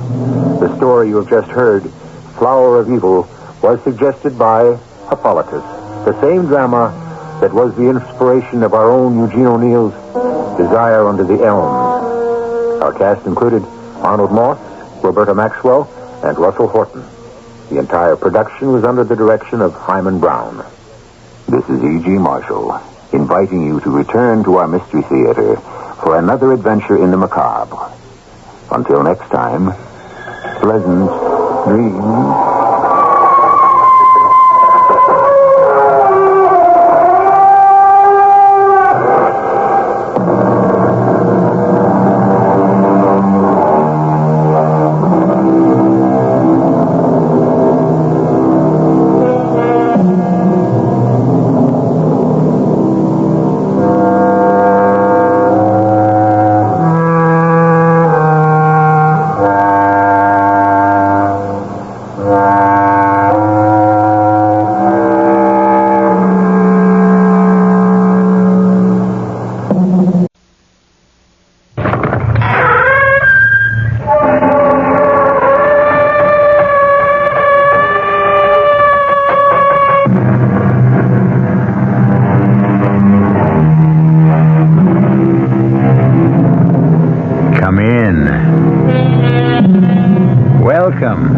I'm E.G. Marshall. There is more than the fear of the supernatural, the unknown. There is the terror that stalks the streets of our cities, and the nightmare of sudden accident that can erode a man's soul and destroy faith and hope. This story begins in an old limestone house, once an extravagant mansion, now a walk-up apartment building. And we start at the top, in the tiny two-room flat occupied by an elderly single lady as she opens the door after the long climb. Our mystery drama, The Deadly Blind Man's Bluff, was written especially for the Mystery Theater by Ian Martin and stars Mason Adams and Augusta Dabney. It is sponsored in part by Buick Motor Division and Contac, the 12-hour cold capsule. I'll be back shortly with Act One. Say, do you know what happens this time of year? The swallows come back to Capistrano. Nope. The buzzards come back to Hinkley Ridge, Ohio. No. Bulldogs all over the world begin to shed. Not even close. Oh. This, my friend, is the time of year when you can get a super little deal on the practical but elegant Buick Apollo. And just between you and me, it may very well be the best chance you'll ever have to buy a Buick. I could have sworn this was Buzzard Day in Hinkley. Hinkley. Most appetizers you eat, but there's one appetizer you drink. Dubonnet. Before that's the time to think about some Dubonnet to drink. Before a meal by day or night, it helps to whet your appetite. Before. It's the time before for Dubonnet. Think of Dubonnet as an appetizer. It's the wine you drink before meals, before lunch, before dinner at cocktail time, before whatever you've got cooking. It helps to whet your appetite, whether you serve it straight, on the rocks, with a twist, or soda. Dubonnet before makes what comes after that much better. Dubonnet. It all started in France, of course. Before. The time before for Dubonnet. Product of USA, Dubonnet Company, New York, New York. Hi, Dave Herman here, reminding you that my analysis of this Sunday afternoon's football game, the Jets against the Buffalo Bills, is brought to you in part by your local Chevron dealer. Broadcast time is at 12:35 over WOR Radio.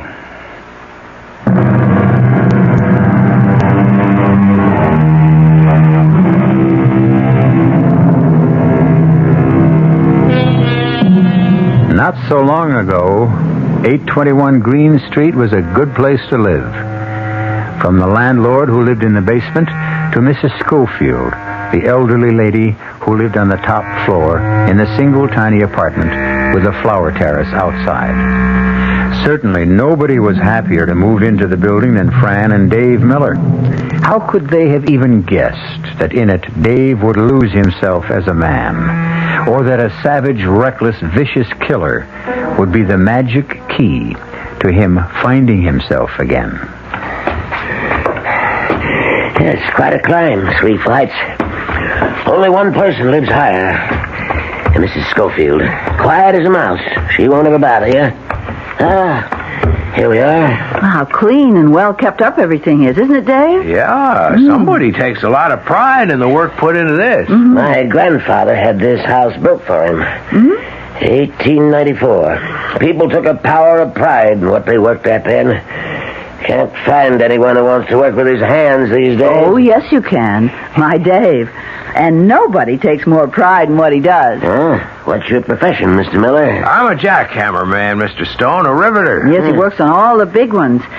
Why, he doesn't care how high he goes. Yeah, well, I'm glad you brought it up because there is one drawback to the apartment I feel that I've got to tell you. You mean the big apartment job they're breaking ground for at the corner? Yes. There's going to be an awful lot of noise for a while. Well, that's no drawback for us because we're both out working all day. As a matter of fact, I may be even working on that building, so I'm the one who'd be apologizing to you. Well, I'm glad that's out of the way. Now, let's have a look at the apartment and see what you think, eh? Got that feeling, Dave. It's going to be lucky for us.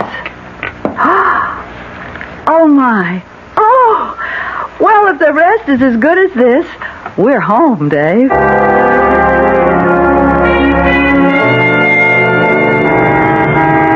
Morning, Mrs. Schofield. Not off babysitting with your grandson today? Oh, Sergeant Hennessy. Now, how would you know today's my day? Because 'tis Friday, and your habits are as regular as clockwork. The sergeant knows the habits of everyone in the precinct. It's what I get for being a beat cop the most of my life and sticking to it. Well, don't think we're all not grateful, Mr. Rivera. It's why we all think this is the safest neighborhood in the city. But my son and his family are off on vacation for 2 weeks. I'm surprised you didn't go along. Oh, too far. Besides, my plants need me. Well, bye now, Sergeant Hennessy and Mr. Rivera. Bye. I like that, mister. A lady only had titled friends. And who's the big guy following her up the stairs there, huh? I never seen him before. It's okay, Juan. He and his little bride just moved in. Nice people. Oh, yes. Yeah, I have seen his wife. Something to look at, huh, Sergeant? Pretty as a picture. Which is more than you look like, leaving your big fat rump against the building. Too many tortillas, Juan. Come on, let's go patrol. And you know, it's a funny thing. The longer the day goes on, the heavier these boots get. Just thank himself up there you live in Queens on the first floor. And not up 4 long flights like poor Mrs. Schofield is climbing now. You'll never make it. Can I give you a hand? Oh, thank you, young man. I'm afraid these stairs are beginning to get the better of me. I'm David Miller. My wife and I just moved on the 4th floor, apartment B. Oh, well, I'm Letitia Schofield, top floor. Well, just one more now, if I ever make it. Well, I'd be glad to see you home safe. Safe? Oh, Lord bless you, son. In this house, that's never anything to worry about. 7 years I've been here, and it's as safe as a church. Are you sure you can make it now? Oh, don't you worry. I fly this last flight like a bird.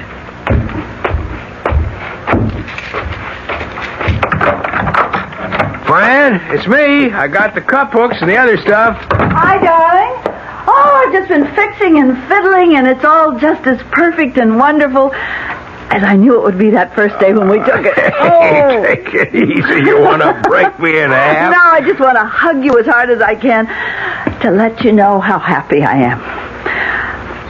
Oh, nothing could break you anyway. You're as hard as steel. Not inside. Not when you're this close. Well, I want to be as close as close. I love the apartment, darling. I love you. I love us. Do you love me? You know I do.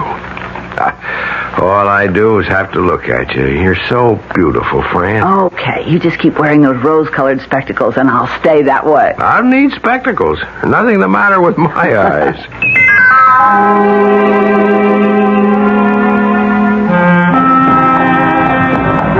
What floor you'll be working on today, Dave? 76. Just started to frame up. Oh, darling. See, I wonder at you sometimes. Aren't you ever afraid? I wouldn't want to take time to think about it. You can't. Fear's like rust. Once you let it start, it corrodes everything. Oh, I'd be afraid of losing you. You start thinking that way, and you destroy the way we love each other. Don't you forget yesterday afternoon. Don't you? Don't worry, I won't. Well, I'll see you around 4. And it's an eternity. But it's worth living through, just so we can see each other again. And I'm the one who gets the best part of that bargain.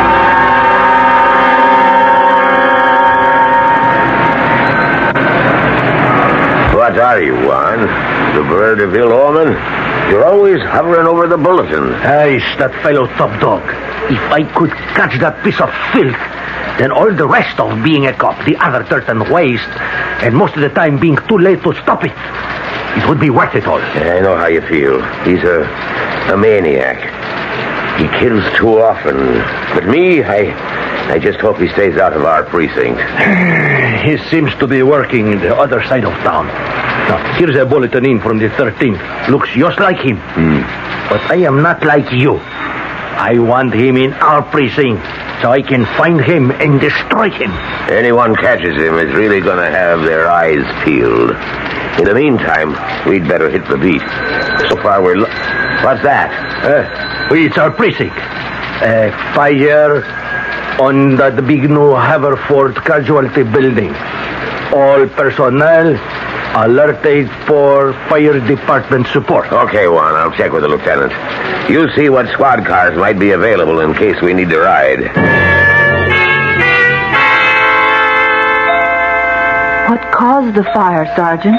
Well, I got it from the crew boss. Your husband's been breaking in a new bucket. Yeah, I know. His regular partner, Duke Maxter, he sprained his ankle. That's right. And I know the new guy's a scatter-arm, but this wasn't the first rivet he's thrown out of Dave's reach. No, man. And even as red hot as they are, Sergeant, even on wood floor, the rivets aren't likely to start a fire. Yeah, well, this one did.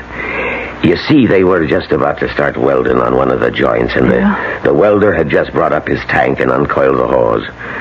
The rivet your husband couldn't catch landed right on the rubber hose, burned through it like that, and flash-fired back to the tank. That was pure oxygen, ma'am, and it went off like a bomb. It's a lucky thing for Mr. Miller. The welder was kind of between him and the tank, a human shield, like. Oh, poor man, how awful. I hope he wasn't hurt too bad. He didn't feel no pain. He's dead? Yes'm. And Dave? Here comes the doc now. She's the one to ask. Dr. Beinfield, this is Mrs. David Miller. Oh, how do you do, Mrs. How's Miller? my husband, Doctor? Is he hurt bad? Well, not in general, Mrs. Miller. Do you know what happened? Yes, the sergeant told me about the explosion and the other man. The welder, yes. Well, he absorbed almost all of the flame and the flying metal. Almost all? Unfortunately, well, one of your husband's eyes was badly burned. Oh, no. Plastically, we can patch him up as good as new, but I'm afraid the sight... Oh, no. Oh, but Doctor, the other eye, that's all right, isn't it? Please, isn't it? Mrs. Miller, I have to ask you to be brave. The other eye was hit by a piece of the tank that we've been operating. Fortunately, your husband was far enough away so that most of its force was spent. There was no injury to the brain, but the optic nerve... Go on, Doctor. Well, I'm afraid it was completely destroyed. You mean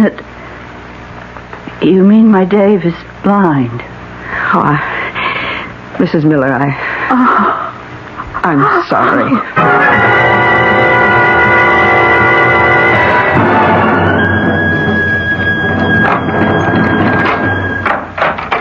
You had to walk in and see me. No.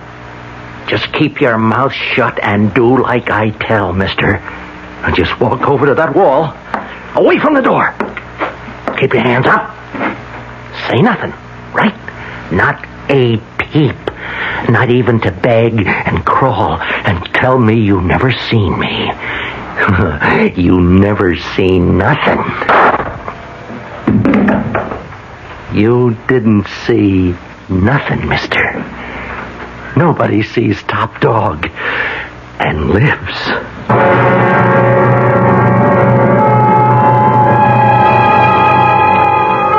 A vicious killer on the other side of town from an unconscious young man who doesn't know yet that he will never wake to light again. A psychopath who doesn't deserve to be alive, and a fine young man tragically turned into a someone else he will find hard to live with. What do these two have in common? Why do they belong in the same story? We shall begin to find out when I return shortly with Act 2. Give your hand to a friend. Give your heart to your love. But give your cold to contact. The sooner the better. The common cold is a rotten thing. You miss so much. Sneezing, drips, and congestion can drag you down. Then, ask yourself the contact question. 6 or 3 or 1? You'd need 6 cold tablets, 2 every 4 hours, or 3 ounces of Cold's liquid, 1 every 4 hours, or just 1 contact for up to 12 hours continuous relief of those symptoms. That's daytime, then nighttime relief. Both the others have things for aches and fever, and the liquid, something for coughs. Not found in Contact 600 Tiny Time Pills. Give your cold to contact. 6 or 3 or 1. Take Contact. Only as directed. Hey, Mom, what's for dinner? Hey, Mom, what you got? Here's this week's dinner winners from your ShopRite supermarket. Fresh American whole leg of lamb, just 97 cents a pound. Shoulder lamb chops, $1.27 a pound. First cut beef chuck steaks, 59 cents a pound. Semi-boneless beef chuck roast, 99 cents a pound. Fresh pork spare ribs, 89 cents a pound. Fresh honeydew melons, just 69 cents each. Lots of variety for your menus and savings, too. So get a lot more for a little less. Throughout your ShopRite store. It's ShopRite. She loves her family. She wants the best. She does all that she can do. She lets ShopRite do the rest. Hey, Ma, what's for dinner? ShopRite has the answer. This is WOR New York, an RKO General Station.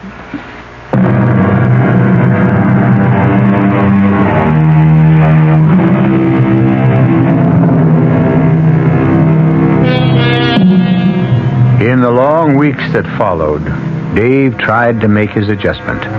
He faithfully followed all the instructions of his teacher, who came daily.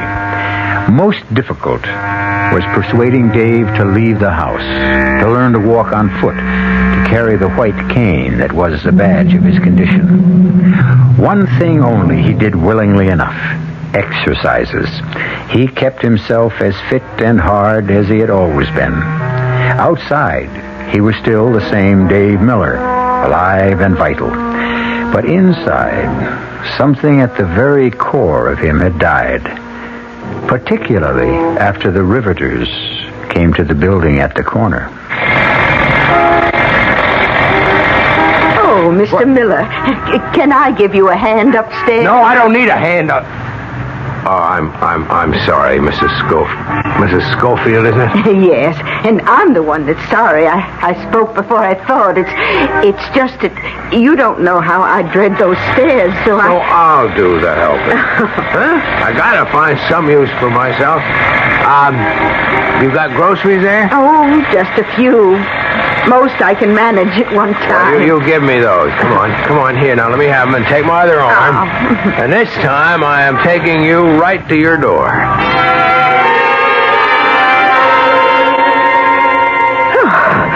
Oh, my. Oh, well, that's the easiest trip I've ever made, I think. Oh, thank you, Mr... No, I think I'm old enough to say... Thank you, Dave. Sure, Mrs. Schofield. Here, I'll give you the shopping bag now. Oh, good. Oh, well, won't you come in a minute? Knock over your furniture or bust something? Don't forget I'm blind. Oh, you wouldn't let me forget. But I wanted to show you my terrace. I waited too long to see it, I'm afraid. Oh, well, you can still smell the flowers and feel how cool it is and hear my little fountain splashing. Even with all the other racket, I can still go out there and feel at peace. Terrace, huh? Mm-hmm. And I'll even make you some lunch. Fran's at work, isn't she? Well, somebody has to make it to pay the bills. Okay, just guide me so that I don't make a fool of myself. Well, now you just give me your hand and I'll guide you. That's my silver tea caddy that Fred, he was my husband, he gave me for a special wedding present. He knew I always... Oh, watch out for the chair. Yeah. He always knew I liked to set a good table. And that's my corner cupboard with my bells. Fred gave me one every New Year to ring it in. 35 of them. He died before he could give me the last. Oh, now, here's the terrace. I'll get the door, and watch out for the step over. Yeah. Oh. Hey, something smells good. Oh, that's honeysuckle. It's just like a weed, really. It takes so much pruning, but I can't bear to get rid of it. Oh, they're good smells, too. Mm-hmm. Roses, gardenia, carnations. That honeysuckle's getting stronger. Oh, that's because you're right near the edge. Now, careful. Yeah, I feel the coping. What's down below? Oh, the sidewalk and the areaway. Long drop. That's what drives me real crazy. Oh, I don't blame you. It bothers me a lot. No, not for the same reason. That's where I ought to be. Up there, with my gun.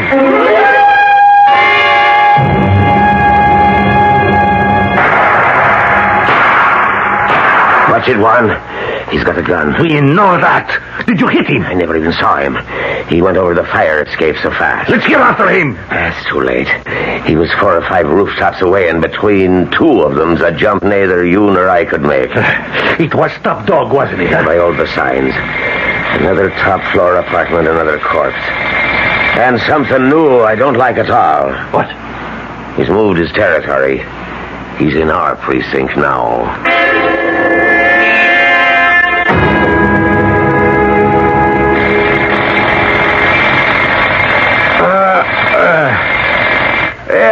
Atta boy. Drive that rivet home. What? Who's that? Fran? Yes, Dave. Oh, I'm sorry about the riveting gun. Well, they'll be jack-gutting all day. Well, I should have closed the bedroom window when I got up. I'll get it now. No, I'll do it. What time is it? 8:05. Darling? What? Why didn't you go on back to bed? No, I couldn't sleep now. You must be so tired. Why should I be tired? Because you were up half the night again. You were prowling about in the... So say it. In the dark. What else is there? I got things on my mind. Oh, what are you looking for, darling? My slippers. Well, I'll get them for you. I can get them for myself. Will you stop treating me like a baby? Never mind, I got them. Dave, don't find it so hard to ask me for things. I'm your wife. I want to be everything to you. I've always tried to be. Is it so hard to let me be? Dave, can't I be your eyes? I'd give them to you if I could. Oh, honey, come here. I'm sorry. Just try to bear with the bear, huh? That's not much of a joke. I think it is. To hear you cracking one again. Second best thing you could do for me. What's the first? Well, as long as you are up, couldn't you kiss me good morning? Oh, darling, forgive me.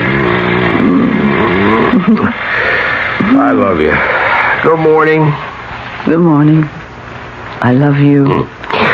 Sit down, honey. Oh, Dave, I haven't time. And it's payday today. I'll be home real early. Okay. Can't do anything to interfere with the old take-home. Somebody's got to keep a roof over our heads. Honey, listen.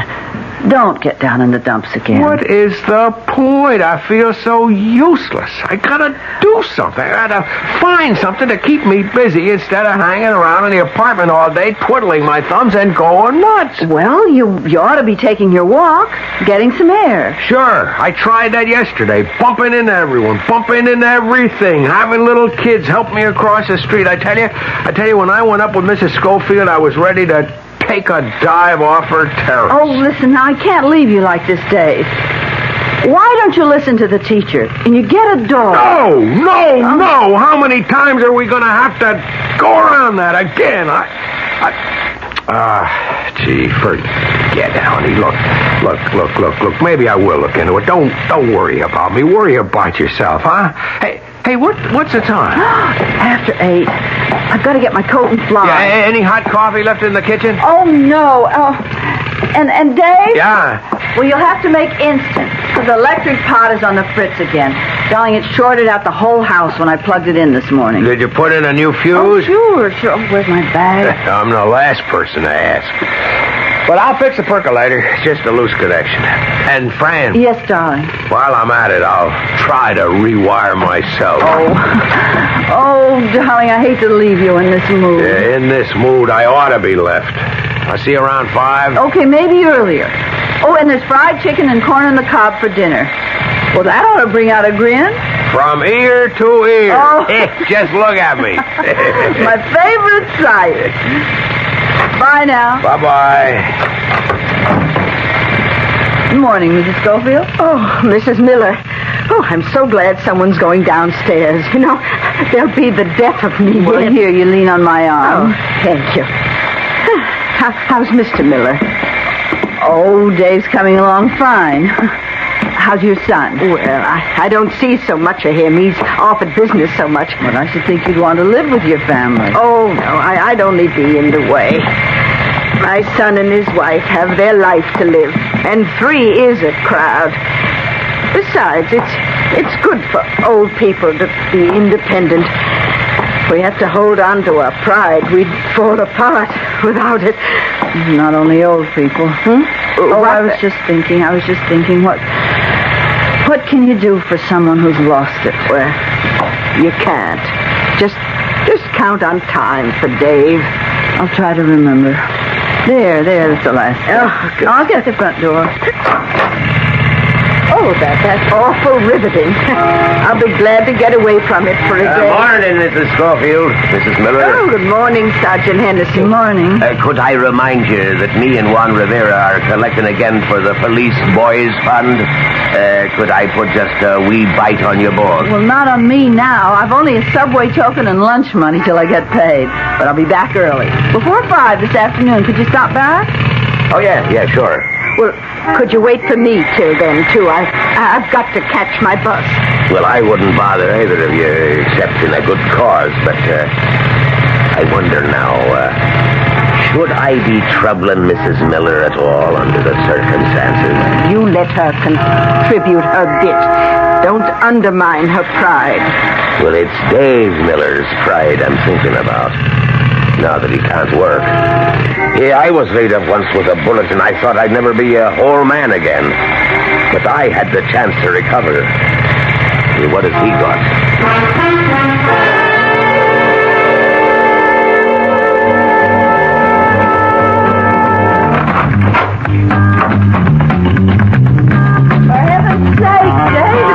In here. What did you say, friend? You mind if I turn off the TV?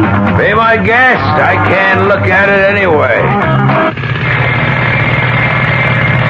That hammer was driving me up the wall. I had to kill the noise. Poor baby.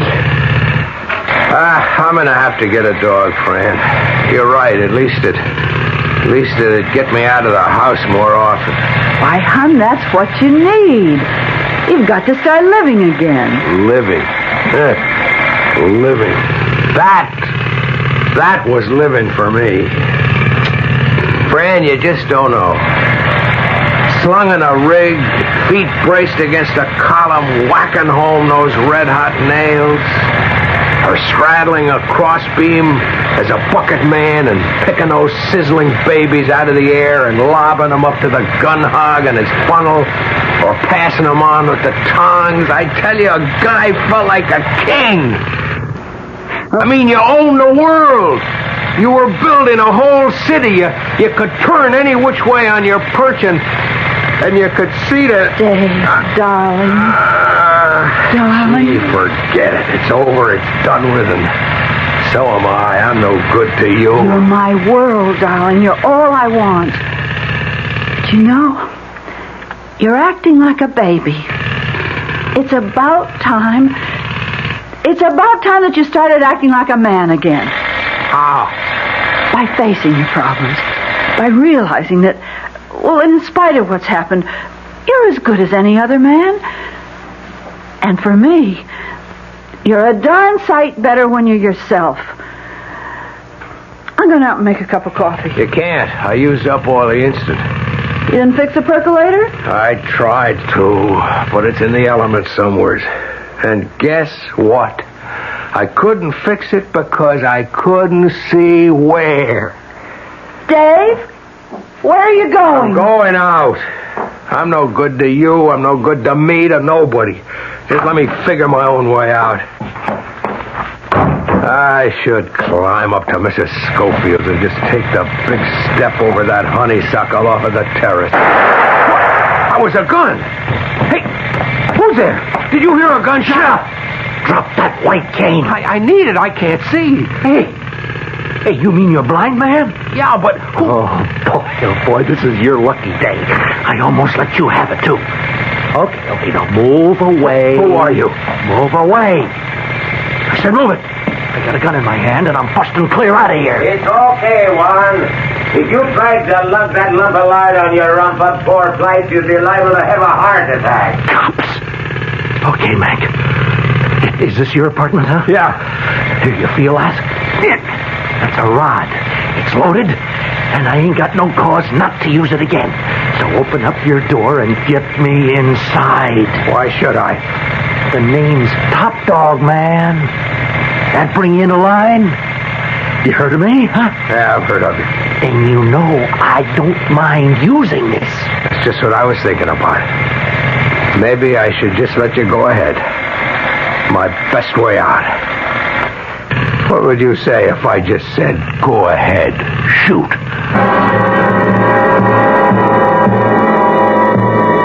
It's taken a while, but these uneven antagonists have met. By sheer chance. Now the smell of fear hangs heavy in the air. The desperate criminal about to be caught red-handed. The hopeless young man who thinks he has so little left to live for. A moment of desperate decision for both, which we will return to shortly with Act 3. Ever see a beer drinker pour his beer real easy down the side of the glass? Maybe you do it yourself. If so, the Budweiser Brewmaster thinks you're missing something, especially if you're a Budweiser drinker. You see, Bud is brewed, so it will kick up a healthy head of foam. Exclusive beechwood aging and natural carbonation make it a lively brew.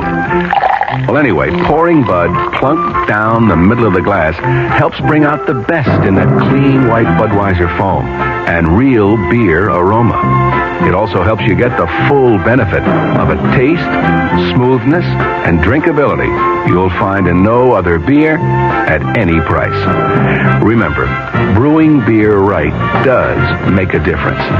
Next time, pour that Budweiser right down the middle and see for yourself. Anheuser-Busch, St. Louis.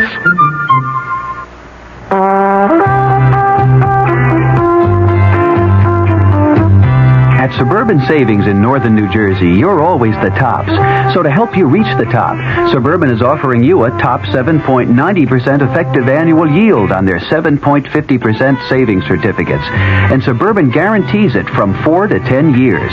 Just a $2,500 minimum is all you need to get your savings straight to the top. Federal regulations allow premature withdrawals on savings certificates, provided prescribed federal penalties are adhered to. Of course, Suburban also has other ways to top off your day with a wide selection of other savings plans to choose from. Your savings will always come out on top because we offer you the highest interest rates allowed by law. Come into any Suburban Savings office conveniently located in Bayonne, Edgewater, Elmwood Park, Emerson, Hackettstown, Morris Plains, Nutley, Paramus, Sparta, and Wayne, and choose the right savings plan for you. This Sunday afternoon's clash between the New York Jets and the Buffalo Bills is brought to you in part by M&M Mars, the fun-sized candy people. And I'm Dave Herman for all the commentaries throughout the game. Broadcast time over WOR Radio is 12:35.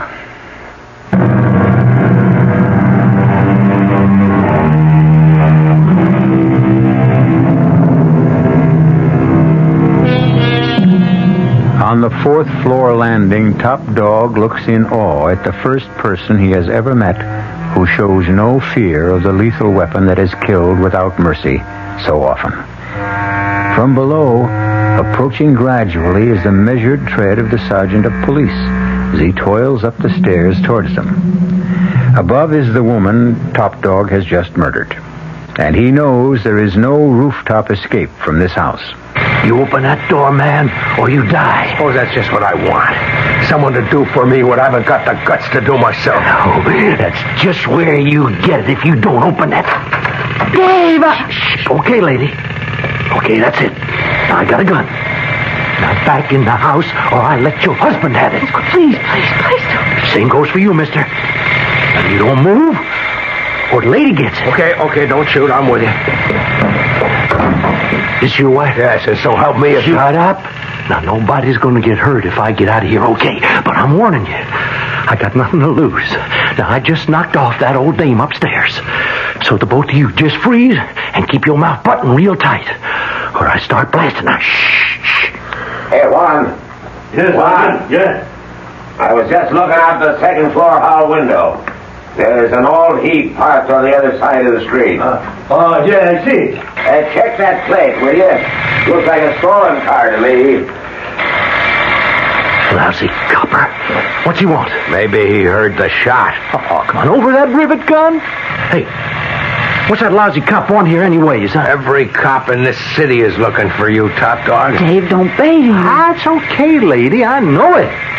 I'm number one. Sure, something to be really proud of. Did you really shoot Mrs. Schofield? She caught me going through her apartment. To shoot an old woman in cold blood? Well, she seen me, didn't she? No. Listen, baby, I'm a 3-time loser. Now, I got nothing to lose. But that poor little thing... Hush. She could have pulled me out of the file. She seen me. And anybody sees me on a job gets it. Anybody catches me on a job gets it. Hey, that's where you get a break, man. Now, ain't you glad you're blind, huh? You couldn't give him a make on me. Hey, lady, you blind like your husband? No, I'm not. Yes, we're both blind. So, you seen me too, lady, huh? Well, that's kind of too bad now, ain't it? Hold it down, everyone. Who's that? I guess it's the sergeant. What's he want here? Mrs. Schofield and I promised him a contribution for the Police Boys League this afternoon. Well, maybe he'll figure you ain't home, huh? No, he knows I'm here. I just said hello to him at the corner. You see? So pay him off. You're hurting me. Now, look, you just cool it, man. Now, look, Jake, you got one other job to do. Now, you keep that cop from going upstairs, and no funny business. You do anything to my wife. Button it up, helpless. You're the first to get it if anything goes wrong. Now, you get it, lady? Yes. Then, go on. Afternoon, Mrs. Miller. I knocked and got no answer. But I rang the bell because, well, I'm sorry, but I knew you were home. Yes, I went to get my bag. Something wrong? No. I'm just still a little out of breath after the stairs. Yeah, I know what you mean. I took my own sweet time on them. It's one tough climb. Here's the money. Oh, thank you. And now I'll just make out the receipt. Oh, that won't be necessary. Oh, it won't take a moment. We're supposed to, you know. If I could just step in a minute, I'd like to say hi to Dave. Oh, you can't. Are you all right? You're acting kind of funny for you. It's just Dave. He's not feeling so well, but he's lying down, and he has this bad day. Oh, yes, I understand. Poor guy. Lousy thing to happen. I just scribbled this against the wall. Well, just one more flight to go, and I've done my bit for the PBL. If I can make it. Mrs. Schofield? Yep. I don't believe she's home yet. Why, sure she is. I saw her in the corner grocery not 10 minutes ago, and she was on her way back then. Here's your receipt. I'll be seeing you. Why didn't you stop him? How could I? Before he finds out what you've done, now is your chance to make your break. No, you keep your distance, helpless. I don't trust you. What harm can I do you if you get away? I don't know what you look like. Your wife here does. Let me think. If I close the old lady's door, maybe he'll think she went out again when she doesn't answer. Did I close the door? I don't remember. Or were her keys still in the lock? Come here, Fran. Now, you better make it quick if you're getting out of here. And don't try any shooting. You can't hit Fran with her behind me. You lousy... Juan, are you down there? You bet. And then why's the stolen car? Never mind that. You get out to our car and put in the 1020. Hey, you got a DOA? It looks like a homicide. And Juan? Yes, Sergeant. Cover the front door. Nobody goes in or out. There's a chance whoever did it is still in the building. What's your step, Dave? This one looks like your boy Top Dog.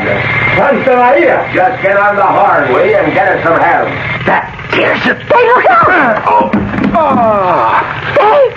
Don't scream, Mrs. Miller.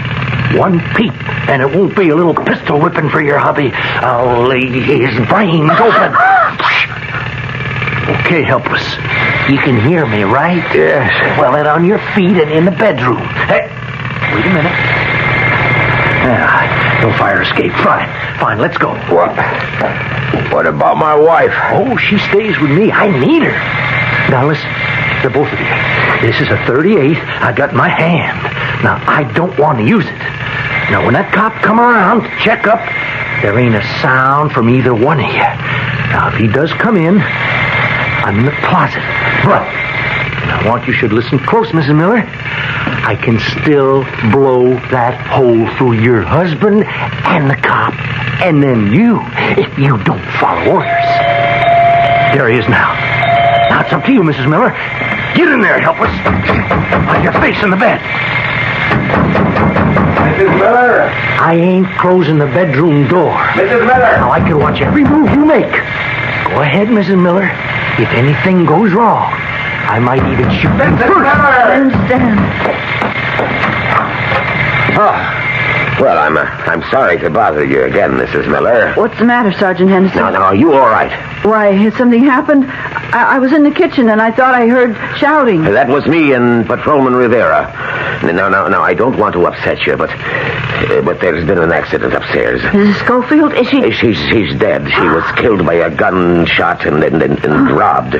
Probably by a professional who goes by the name of Top Dog. He's a vicious, psychopathic killer, and there may be a possibility he's still in the building. If only we knew exactly when the shot was fired, we'd have a better idea. Maybe I'd better ask Mr. Miller. Oh, he couldn't have heard anything. I told you, Sergeant, he isn't feeling well, and I'd given him a sleeping pill, and so he was dead to the world. Oh, well, God knows I wouldn't want to disturb him. I'll go on checking, and just be sure to keep that door closed and bolted, and don't open it to anyone till you're sure who it is. Well, that was close. Now, what do you expect to do? Right now, we're all going to sit down and relax until the excitement's over. And then I'm just going to walk right up. Suppose they put a watch on the building. Sit down, everyone. Now, I've been thinking about that. Comes out easy. Once the cop gives Mrs. Miller the all clear, I get me a real good disguise at just the right kind of protection to get me away clean. What's that? Huh? Well, your wife here is going to take her poor blind husband for a little breath of air. Nice walk around the block. Only it'll be me in your turtleneck sweater behind the dark glasses and carrying the white cane. You can't get away with it. Why not? Once it's good and dark.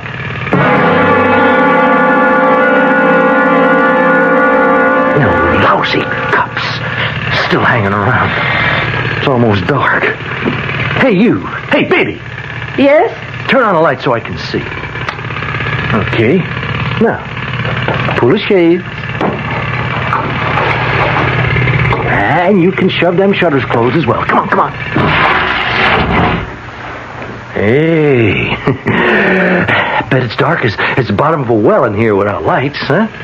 Hey, how come a blind guy wants it so dark, huh? Mike wasn't always blind.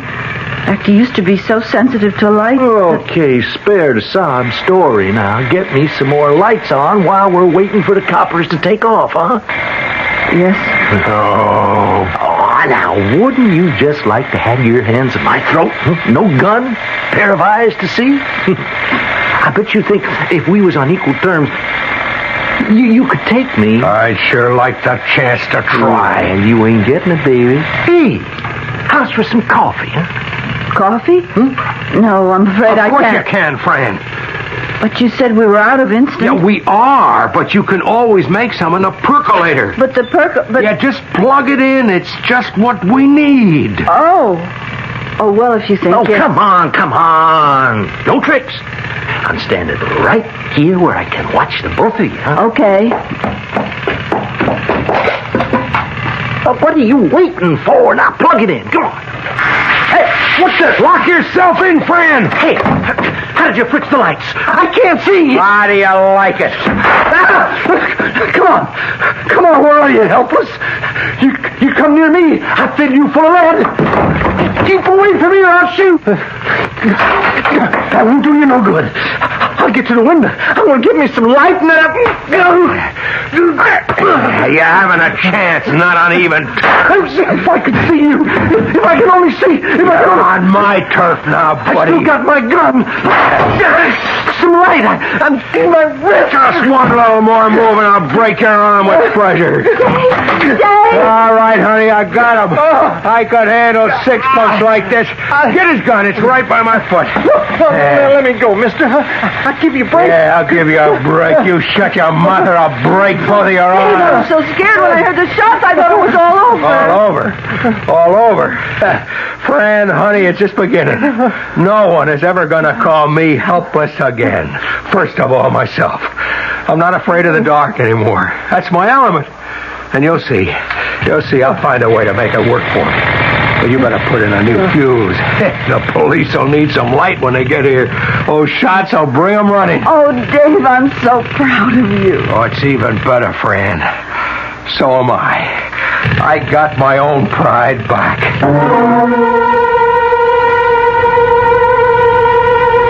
There are none of us without handicaps to overcome. And in the battle against them, pride is a good and just weapon.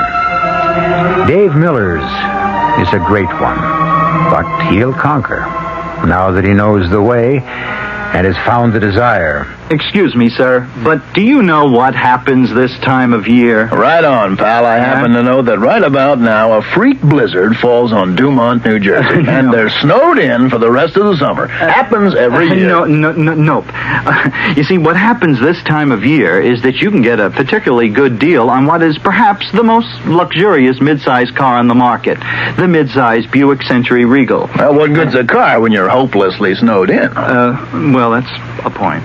Our cast included Mason Adams, Augusta Dabney, Bryna Rayburn, Leon Janney, and Earl Hammond. The entire production was under the direction of Hyman Brown. Radio Mystery Theater was sponsored in part by Anheuser-Busch Incorporated, brewers of Budweiser.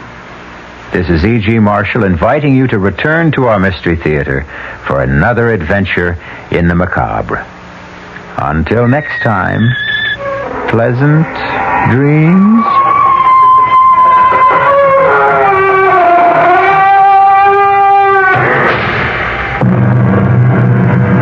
Tonight's WOR Mystery Theater was also brought to you in part by ShopRite Supermarkets, where you get a lot more for a little less. By Suburban Savings with offices throughout New Jersey. And by Dubonnet, a wine to go before your meal, made to make what comes after better.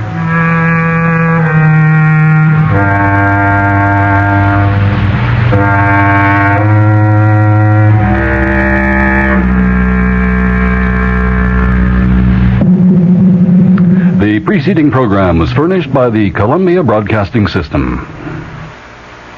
This is Bob Considine for the National Leukemia Association. Please remember this name, Project Research. In addition to our other services, our special effort named Project Research has been established to help deliver a knockout punch against leukemia. Send your tax-deductible donation today to Project Research, care of the National Leukemia Association, Box 3003, Garden City, New York. This is Bob Considine saying thanks to you for Project Research. You know, we're committed to conquering leukemia. Your dial is set for news with John Scott reporting. This is WOR New York, an RKO General Station. The Army will appeal federal court order freeing Lieutenant William Calley. Former President Nixon has a potentially dangerous clot in his right lung. Interpol warns of world menace. Smuggling of liquid hashish. It's 61 degrees in Midtown. The man says mostly cloudy tonight, mostly sunny tomorrow. This is John Scott with the 8 o'clock edition of the news, featuring the Financial Review. The Army announced tonight it will move to appeal a federal judge's decision overturning the murder conviction of former Army Lieutenant William Calley in the My Lai massacre case.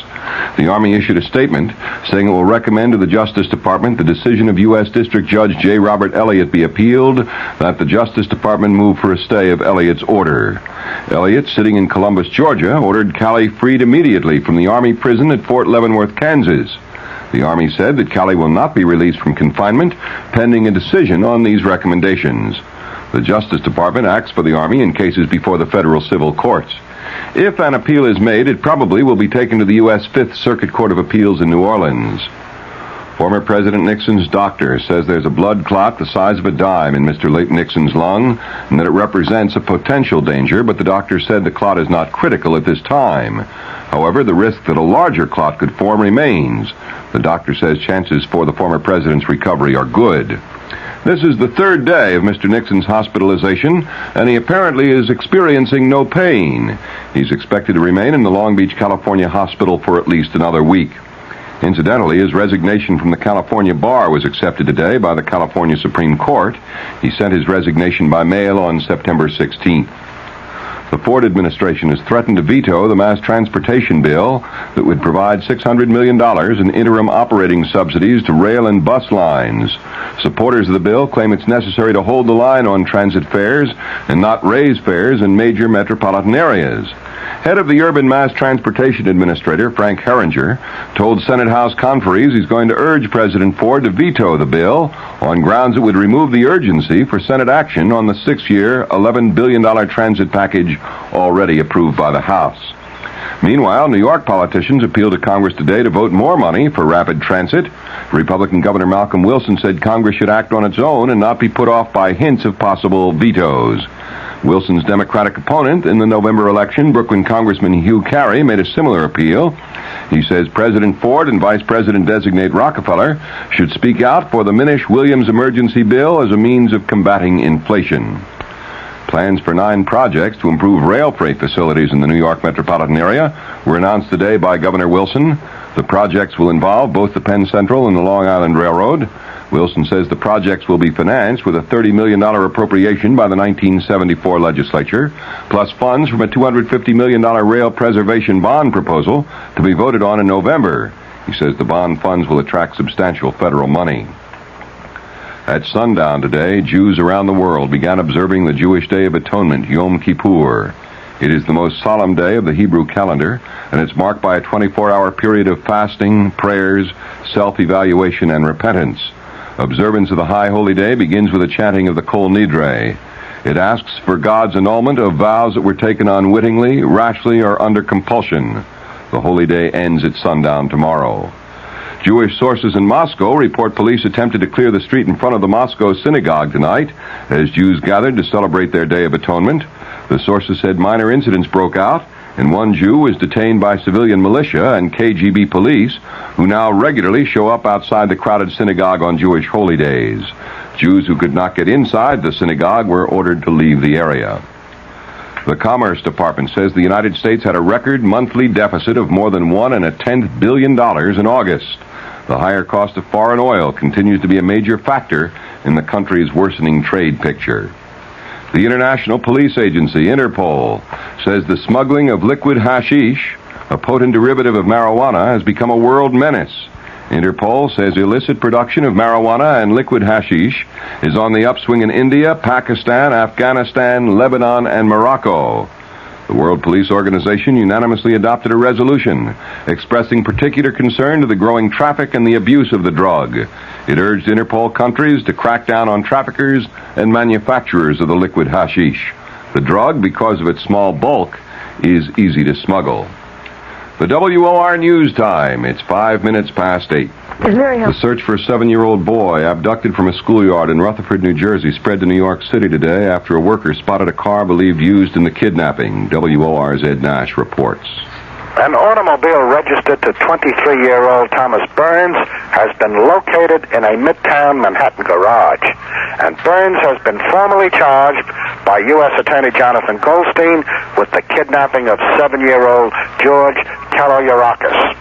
The announcement was made by the FBI in Newark. A citizen's call to the FBI revealed the location of Burns's auto, and the search for him and the boy continue. Here are descriptions of man and boy provided by FBI Special Agent Brad Wickersham. Burns is described as a 23-year-old white male, 5 foot 6 inches tall, 150 pounds, short brown hair, and brown eyes. Kaloyarakis is described as a 7-year-old white male with dark brown hair cut in a page boy style with bangs to the eyebrow level. He was last known to be wearing a white T-shirt with the words Ridin, R-I-D-I-N, -High, H-I, Ranch, Warrensburg, New York. A blue denim jacket, dark corduroy pants, red, white, and blue sneakers, and a New York Yankees baseball cap. Anyone recognizing either Burns or the boy are urged to call the nearest FBI office. This is Ed Nash, WOR News. In El Paso, Texas, 3 alleged bank robbers were arraigned before a U.S. magistrate. A 4th member of the alleged gang is still being sought. The 3 in custody are 16, 15, and 13 years old.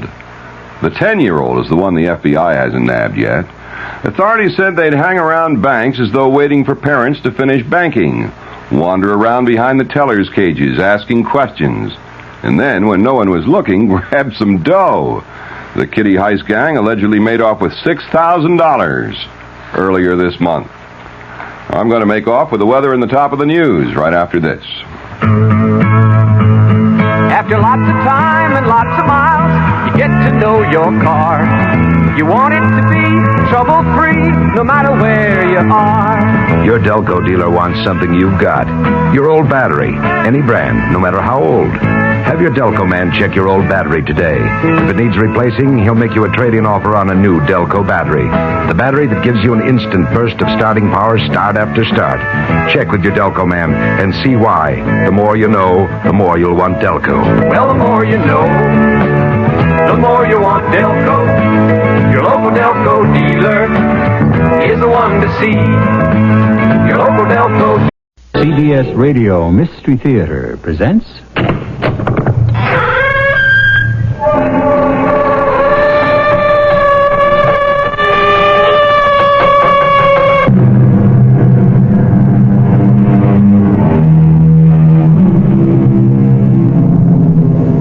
Come in. Welcome. I'm E.G. Marshall.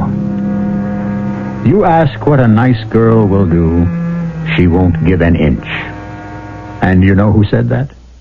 The Roman poet Martial. And do you know when he said it? About 2,000 years ago. Which proves that nice girls have always had their problems, especially when it appears they will have to commit a murder. What did I ever steal from you? You stole what was more important to me than anything in the world. What? What did I ever take that was yours? You stole my life. Oh, you're crazy. You are living my life.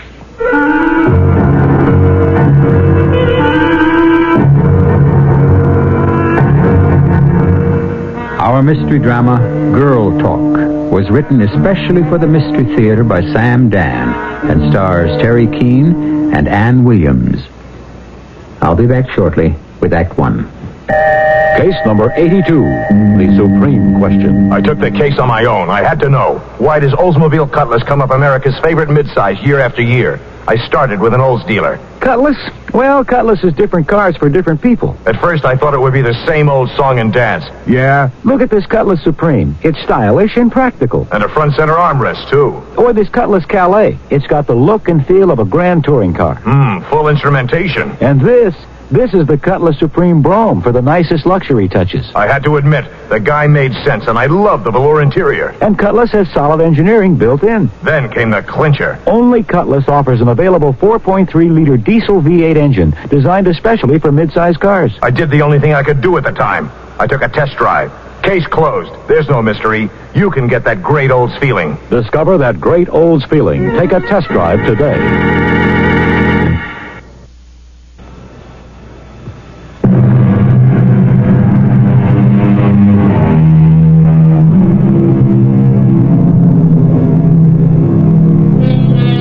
We read that we ought to forgive our enemies, but we do not read that we ought to forgive our friends.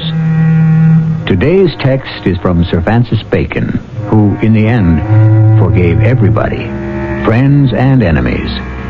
As the years go by and memories fade, sometimes the distinction between them becomes somewhat blurred.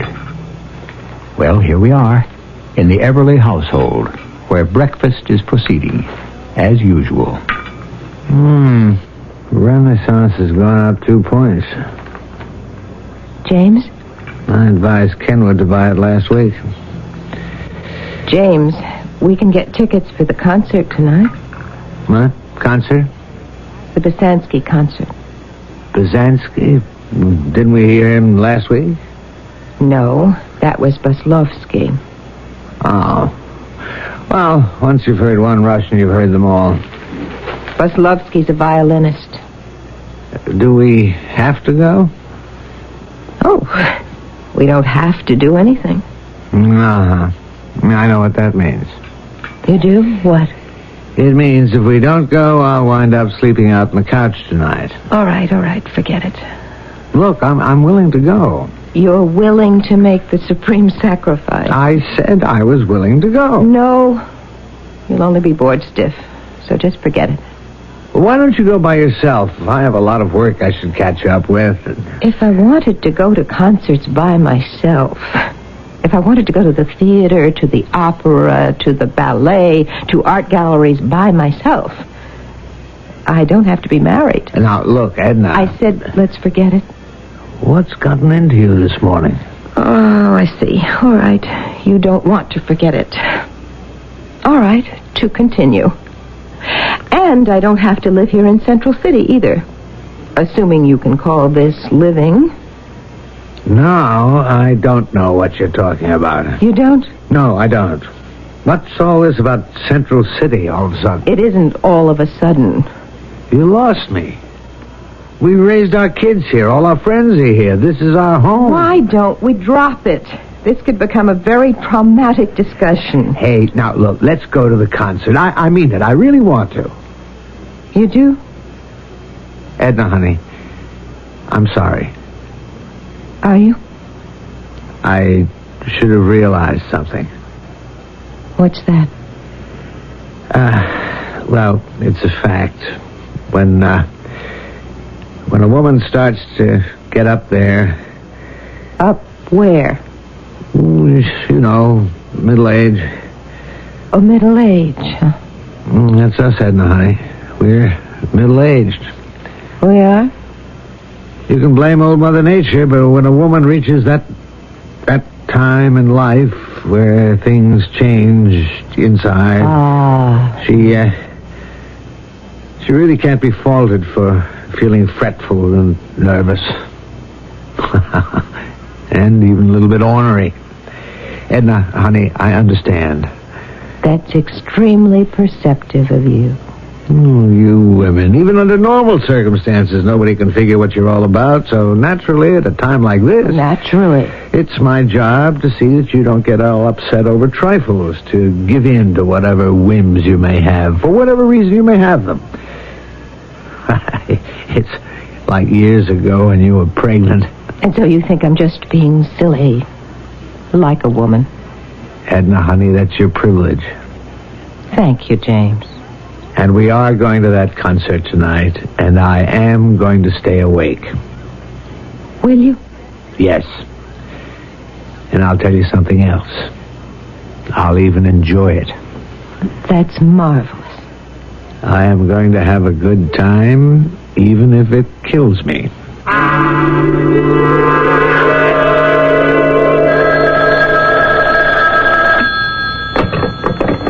Hello? Edna? Do you know who this is? Do I? No, yes. Yes, I know. Oh, Edna, your voice is still the same. Well, so is yours, Marcella. Well, how long has it been, Edna? How long? Oh, 30 years. Oh, it can't be. It was graduation day. We were both 22. I was 21. Ah, now I know it's really you. Oh, what are you doing, Edna? What am I doing? Well, I suppose you could say I'm a housewife. No. Now, what are you doing now, this minute? Well, Senator, I was about to do the dishes. They'll leave them in the sink. Come on down here and talk to me. Come down to Washington? No, I'm here. In Central City? Yeah, I'm at the Metropolitan Hotel. Oh, you look wonderful, Edna. Oh, no. Compared to you, I must be a worn-out old hag. Oh, no, you haven't lost your looks. Well, no great accomplishment when you consider I never had too many to start with. How could you say that? Don't you remember? You were the prettiest girl in the class. How I envied you. Well, it evened out. I was pretty when we were young. You're the one who's pretty now. And you got the better of the deal, Marcella, because you are more than pretty. You're beautiful. Tell me, how's James? James. Do you really want to know? Well, I have sort of a proprietary interest in James. After all, I was the one who brought you two together. Yes, you did. I was the Cupid. The blind Cupid. Cupid isn't the one who's blind. It's Justice. Now, see? You're still smarter than I. Tell me about James. James. Well, James is 30 years older, 40 pounds heavier, considerably balder. Does he still write poetry? Poetry? Oh, good heavens, no. James is a stockbroker. A stockbroker? Can you believe it? James? A pillar of the capitalist system? Well, whatever happened to all those plans? He had to overthrow it. Well, he says he grew up. That's what he says. What's the matter, Edna? Oh, nothing. You forget. I know what your nothing means. Well, everything. I don't know, I suppose just seeing you has made me realize it. I've thrown my life away. No, it's true, isn't it? When we were in college, I was the one who was going to set the whole world on fire. Come on now, nobody ever really sets the whole world on fire. Oh, but I wanted to do something. Why didn't you? I don't know. You get married and you fall into a kind of it's a net. You're enmeshed suddenly by the problems of other people, your husband, your kids. But those are the people you love. Well, that makes it worse. You can never fight your way free, and so you yourself, you just get lost, you drown, you... Oh, hey, come on, let's cut it out. I didn't come here to sing the blues, to weep on your shoulder. No, go right ahead. It's like old times. Well, why are we talking about me? You're the important one. Why didn't we keep in touch with each other all these years? We swore we would. We were busy. I'm chairperson of the Senate Subcommittee of the Environment. We came to Central City to take testimony. All I could think of was the fact that you and I could get together again. Oh, it's good to see you, Edna. I've been following your career. You never married. You really can't have both. I don't care what anyone says. Something has to give. Somewhere. A woman has to choose. I did. You did, too. Only because you introduced me to James Everly. If I hadn't met him, why... Oh, you would have met someone else. No. He was the one. The only one. Well, I still say you'd have found someone else. People always do. You didn't. I wasn't looking. Oh, Marcella, that isn't true. Everyone looks. It's just that you never met that certain person who could set you on fire. You know, you always use that expression about fire. Well, that's what love is. A fire in the heart. It consumes you. Anyhow, you arranged my fate that night. You said, Edna Lewis, meet James Everly. Well, anyhow, I can't get over you, Marcella. You are actually one of the most important women in America. Oh, excuse me, Edna. Hello? Who? Oh, well, I'll get back to him. I'm busy. And hold those calls for a while.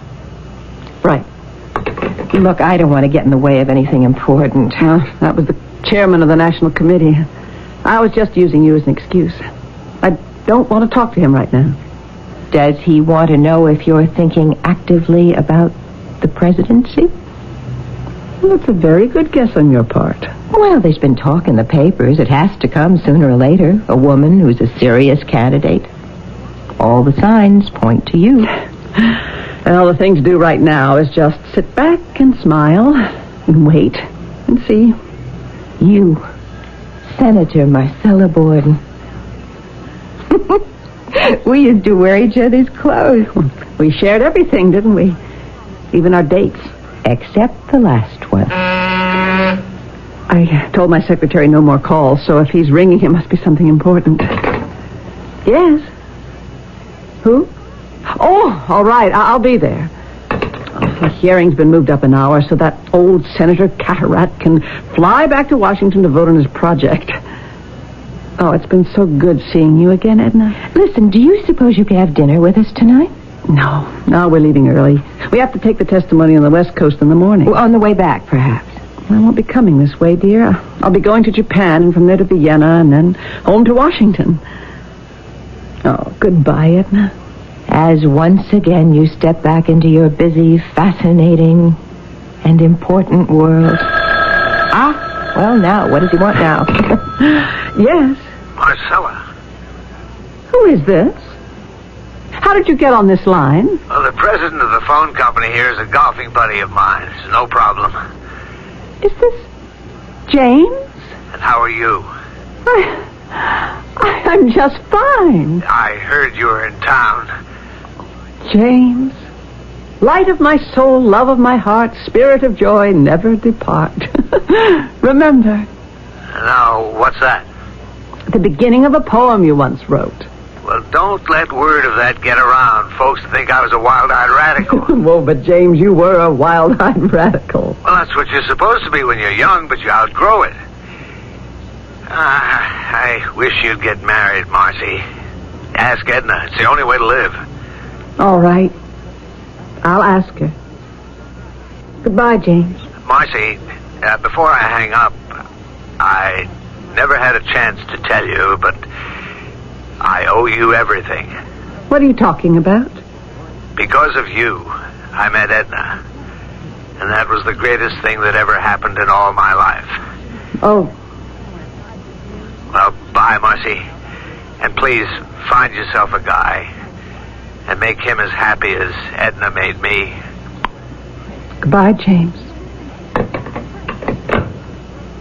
That was James. I heard. Why did you call me? Why? Well, Edna, You wanted to patronize me, didn't you? You wanted to make it crystal clear to me that I'm just some insignificant, unimportant little housewife. Well, Edna, don't Why couldn't you have just let me alone? Why did you have to remind me how miserable I am? Why, Marcella? Please, Up Edna. until now, I was able to make peace with it, or at least I could live with it. But now, you see, I can't do that anymore. You shouldn't have come here. Oh, Edna, I didn't mean to. Why did you come here now after 30 years? Well, Edna, I know why. I know why. You have a chance to run for president. Oh, that's only a rumor. And you're afraid. I was never afraid of anything. All right, maybe you're not afraid. Awed, that's it. The presidency, I mean, you stand in awe. It's enough to make anybody stop, think, wonder, especially a woman. And so you came here to look at me. Edna, you don't know what you're saying. And to measure how far you've come, how high you've risen, how different you are. How completely you've shed the shackles that bind other women, and how qualified you are for a man's job. That's why you came to see me. I came to see you because you're my oldest friend.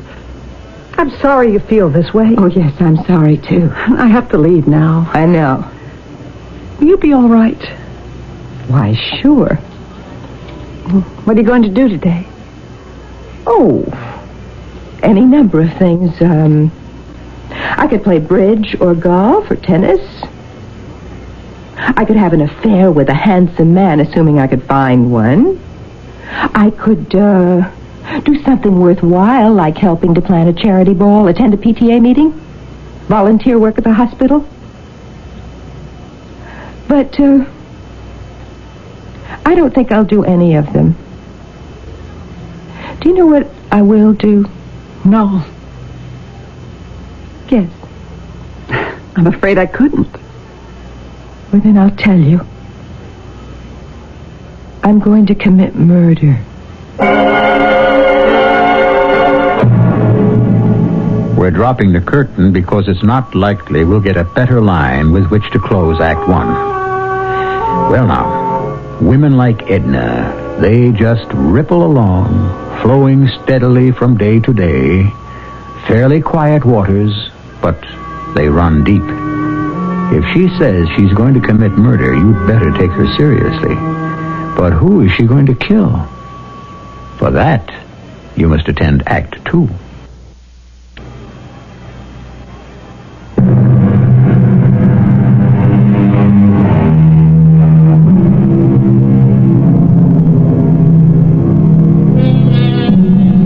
Murder. To most of us, the prospect is as remote as the planet Mars. Murder?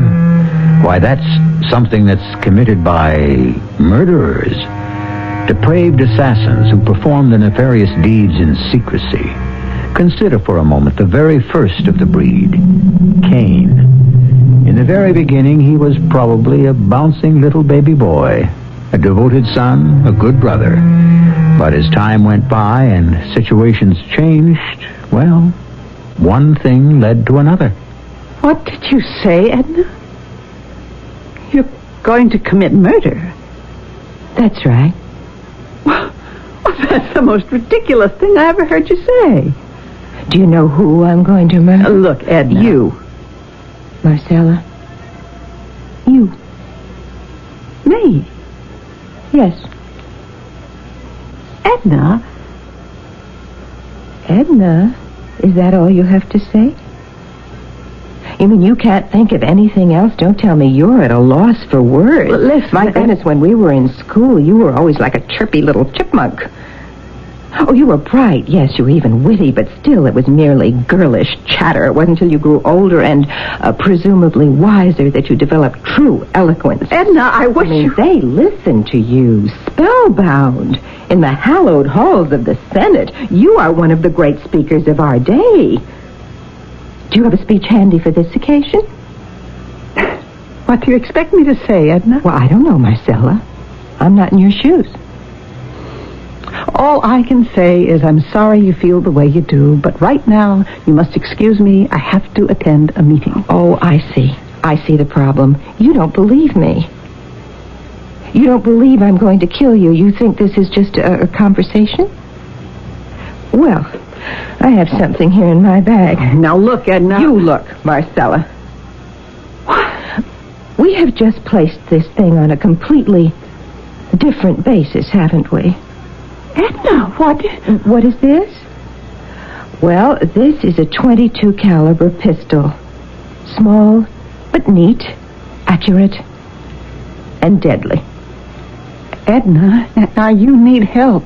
Oh, I see where this is headed. There's something wrong with me. Isn't there? You came here prepared to kill me. Of course.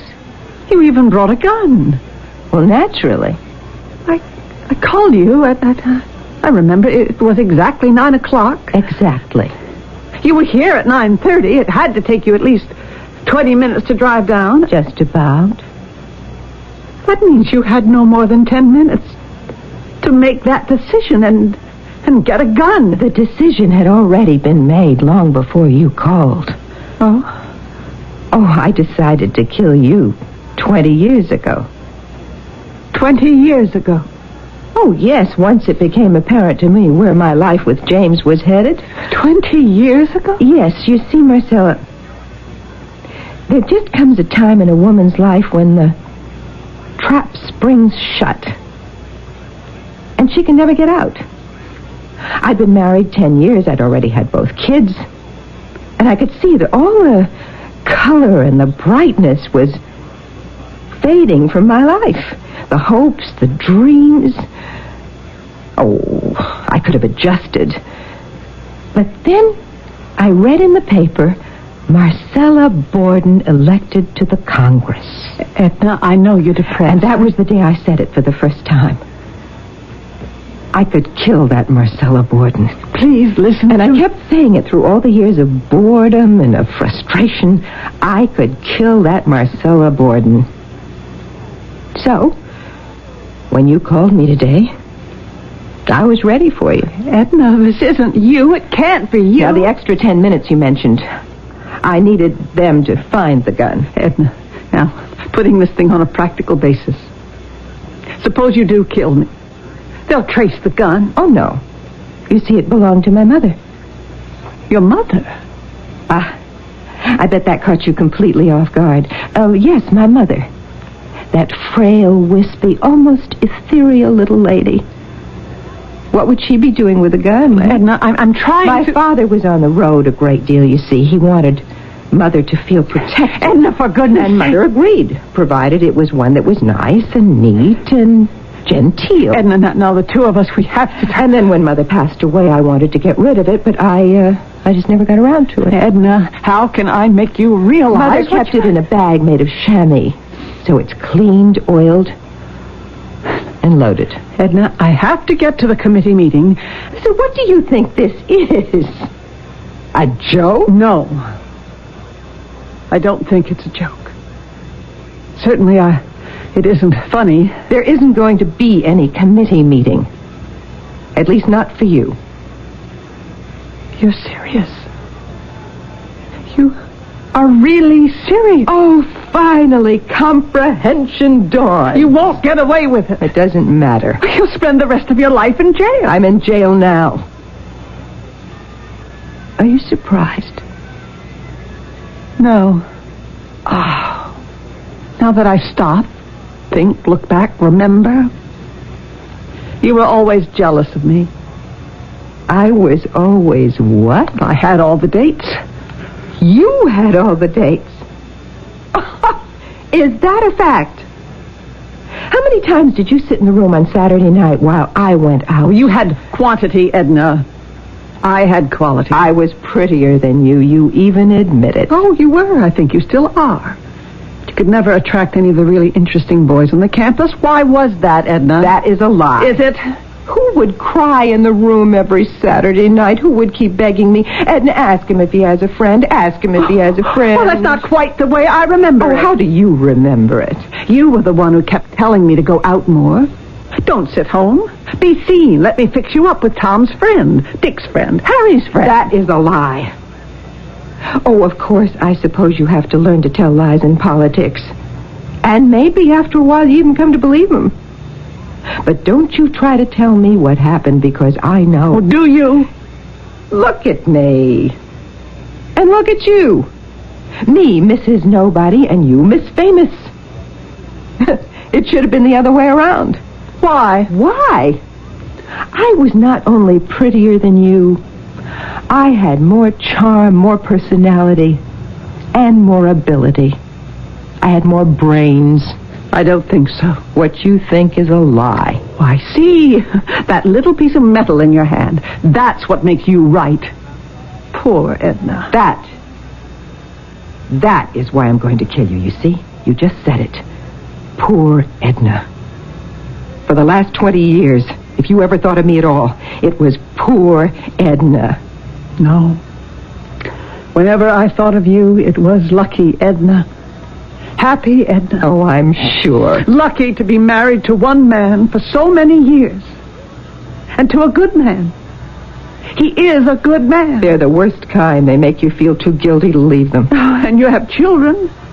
Wasn't it worth it for them? It wasn't worth it for anybody. Why do you insist it's my fault? You made sure I'd meet James Everly. You knew I'd forget about everything else except James Everly. Never care about anything else except James Everly. That was how you could pay me back. For what? For being so popular. For having so much promise. Oh, sure, you'd stifle me for the rest of my life. You'd get me out of the way. And that's why I'm going to kill you. And then what, Edna? And then what? What will have changed? What will be different? Don't touch it. It's my secretary. I'm late now. He probably wants to know why. And in just a minute or so, he'll come in here to see what's keeping me. Which means you have to kill me now. Right now. And you don't want to do that. This is a supreme moment of your life. You don't want to end it. You want to make it last as long as possible. Yes? Is Senator Borden there? Yes? This is Secretary. I have to speak with her. She can't come to the telephone just now. Would you tell her she's expected at the hearings? Yes, I'll tell her. Well, now I can take my time. Now I can enjoy every moment of it. Edna, this won't help you. Oh, let me savor this moment. You've had 30 glorious years, Marcella. Let me have just a few minutes. It'll soon be gone, Edna. This thrill, this fever, this fire in the heart, it can't consume an entire lifetime. It can't burn away the past. When you pull the trigger, it'll be over, and all of it will be ashes. I don't care. You're insane. Oh, no, I am perfectly sane. Oh, are you? Look at yourself. Your face is flushed, your eyes are shining, you're breathless with excitement. Now look. I am calm. I am perfectly cool and in command of myself. Oh, look in the mirror. Look at your face, the face of madness. I've never felt more rational in all my life. Do you think so? Look and see how mistaken you are. I know what you're trying to do. What? You're trying to distract my attention long enough so that you And I know what you are trying to do.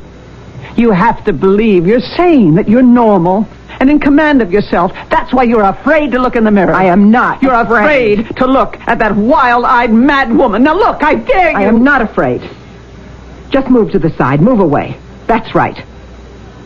Now stand still and don't you try anything. Look. Whose face is that? Look closely. You are wrong. I am not. No! No! Let go of the gun, Edna! Let go! Let go of the gun, Edna! Let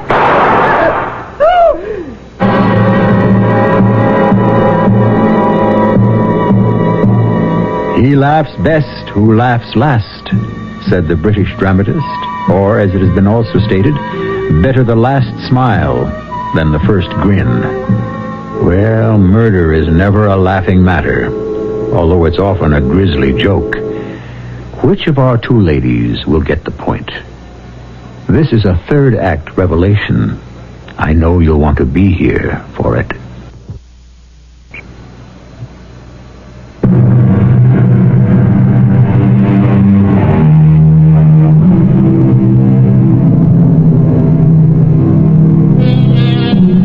Weep no more, my lady, sings the poet.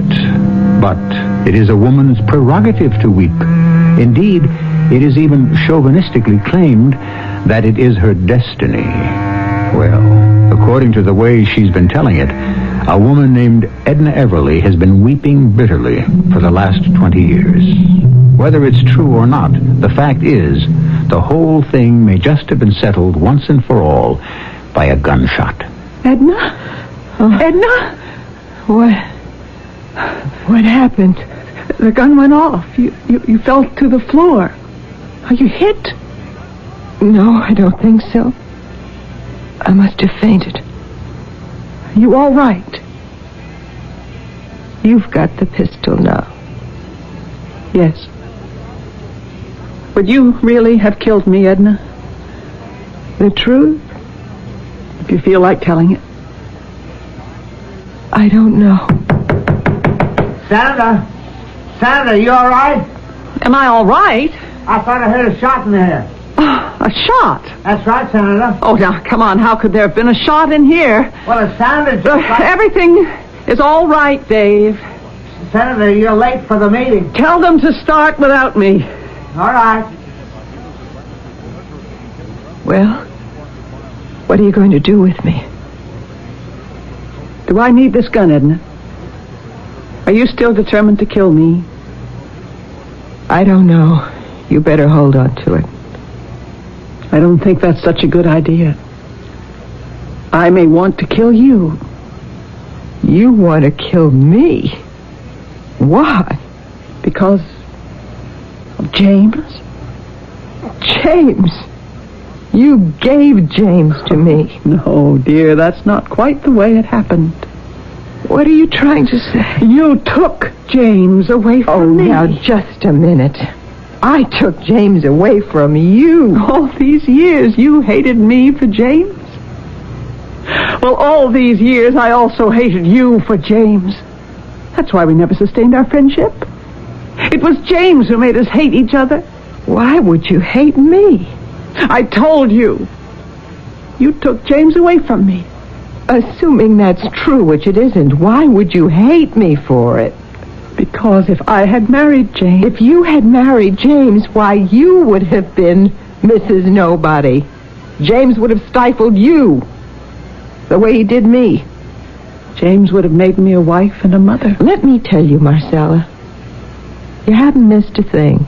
I missed a great deal. You take it from one who knows. Oh, how do you know, Ed? I know I missed out on the world. But you didn't miss out on love. Love isn't everything.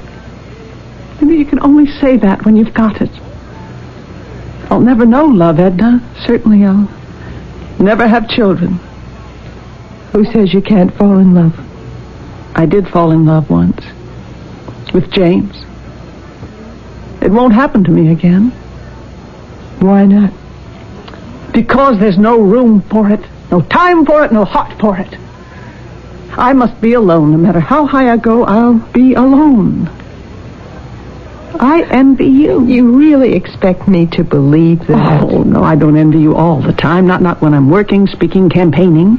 Not when the adrenaline is flowing. But at night when I'm alone. Are you telling me there have never been? There are no men? Oh, yes, here and there on occasion, discreetly. But that's when I'm more alone than ever. And when I hate you the most. I'm sorry. Are you? Really? Yes, Marcella. Really. Maybe you'd better hold the pistol. The way I feel about you right now, I'm not sure I can trust myself with it.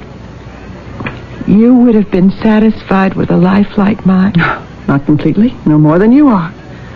But at least I wouldn't have been lonely. Why do you insist I took James away from you? Because that's the way it happened. But I don't remember it that way at all. I know how you want to remember it, how you want to think it happened so you can make a case against me. But the split second you saw him, you decided you were going to have him. You even broke our code. What code? The agreement we had. If one of us said, lay off this guy, I'm serious, it had to be hands off for the other. I don't remember that you ever told me. Remember that Friday night, Edna? We were sitting in the Rat. Remember? Yes, I remember. It was the night you met James. The night you broke the code. The night you took him from me. I did not take him from you. Yes, you did. Remember how it happened? Oh, he's here, Edna. Who? The guy I've been telling you about. The tall one. At the bar. Oh, him? Mm-hmm. What's so special? I love the color of his hair. Well, he's all yours. Good, because I was about to invoke the code. No problem. He's simply not my type. Fine. In that case, I'll introduce you. Oh, he's coming over. You know, it might be fun to tame him at that. Hey, lay off. Of course. Hi, Marcy. Hi, James. Edna Lewis, meet James Everly. Hi, James. Hi. I thought you'd be studying tonight, James. Don't you have an exam in economics tomorrow? Well, I sat down, I opened a book, and then I said to myself, what's the point in studying this kind of economics? We're going to have a revolution, and it'll all be obsolete. When is this revolution scheduled to take place? Soon. Well, if it doesn't happen before the end of the semester, you're going to flunk the course. Well, talking about flunking a course, Edna, don't you have to study for English Lit? English Lit? The poets, Keats, Shelley, Byron? The names sound familiar. How do you like that? Oh, she's putting you on, James. They were important people. Is that a fact? They were not only poets, they were revolutionaries. Really? Sure. Byron died fighting for freedom in Greece. Oh! Edna, you knew it all the time. Tell me more. Look at what time it's getting to be. Oh, time is relative, as Mr. Einstein says. Oh, I adore Mr. Einstein. Do you know anything about him? E equals MC squared. And what does that mean? Well, I guess it means the end of the world. Well, it'll be the end of a lot of things if we don't get back to the dorm. It's almost curfew. I understand you write poetry, James. Doesn't everybody? Oh, of course not. I think I know what James means, Marcella. You do? You know, I don't suppose we're aware of it, but every time we have a beautiful thought, why, that's poetry. I never heard anybody say it better. I guess not. Edna, we really have a great deal to do tonight. You know, James Marcella is the most organized person I ever met. Hey, I have a great idea. Why don't we all go over to the Dog Robber? The Dog Robber? Hey, it's that new hangout. Oh, I'd love to go. But Edna, we'll miss curfew. Listen to her, James. You'd think we never stayed out past curfew before. Well, you can't let the system oppress you all the time. Besides, tonight is poetry night at the Dog Robber. Oh, it sounds wonderful. Oh, really, Edna, we do have a great many things to do. Yeah, but those are all mundane things. James, are you going to read any poetry? Absolutely. Marcella, you'd want to miss it? I didn't say. What are you going to read, James? Well, this is the latest thing. It goes, light of my soul, love of my heart, spirit of joy, never depart. That is truly magnificent. Oh, don't you think so, Marcella? Well, the rest of it. I must hear the rest of it. That's how it happened. No. You moved in on him the minute he sat down at the table. I do not remember it that way. How then? Tell me how you do remember it. Tell me, go ahead. Now, how have you rewritten it? You had to rewrite it so you could blame me, so you could hate me. Please, Marcella. So, it's starting to come apart. How have you rewritten it? How have you? How have I what? I'm asking you the same question. How have you rewritten it? Not by a single solitary word. All right, I'll confess if you will. Confess to what? I had to believe you gave him to me, just as you had to believe I stole him from you. Because you did. How could I take what you never had? That isn't true. I did have him. Marcella, you never wanted to believe that he chose between us.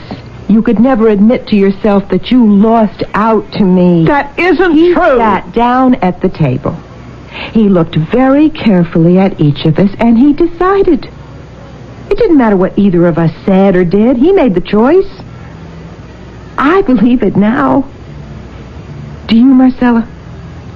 I don't know what. All these years, neither of us could recognize that very simple, basic truth. Each of us had to construct a fantasy, a lie, because each of us needed it. I needed mine for the boring days. You needed yours for the lonely nights. Yes. Oh, Marcella. Can we be friends again? Am I still invited for dinner tonight?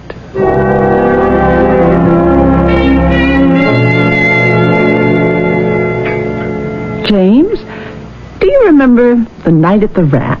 What night? What night? Honestly, the night Marcella introduced me to you. Oh, that night. You came over to the table and you sat down. You remember that? Mm-hmm. Yes, I remember that. Do you remember what you said? If you want the truth, not a single word. James, such an important night, and you don't remember what you said? Well, how could I remember? I was half drunk. James! I couldn't tell you what I said, what you said to save my life. Then I guess we'll never really know. Know what? Nothing. You girls must have had quite a reunion this morning. We certainly did. I'd like to have heard some of the things you said. Oh, I don't think you'd be interested. It was just, girl talk.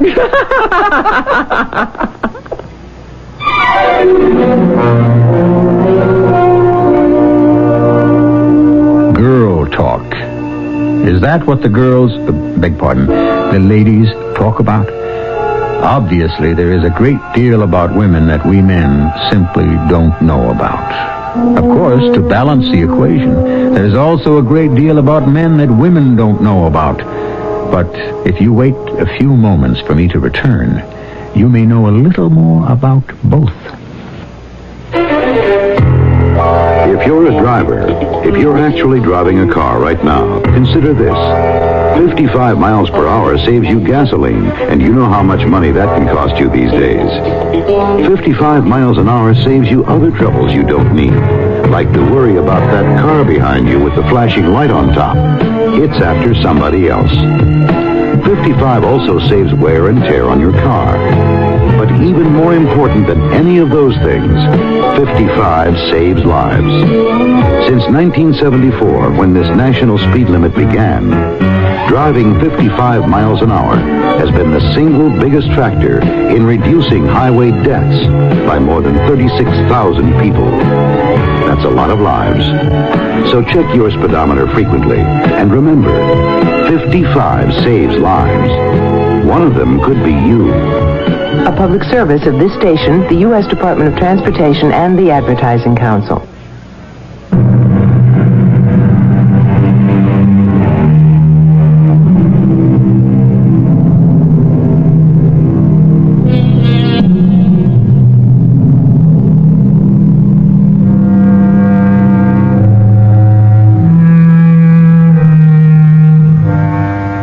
Today's achievement is tomorrow's confusion. Which means what?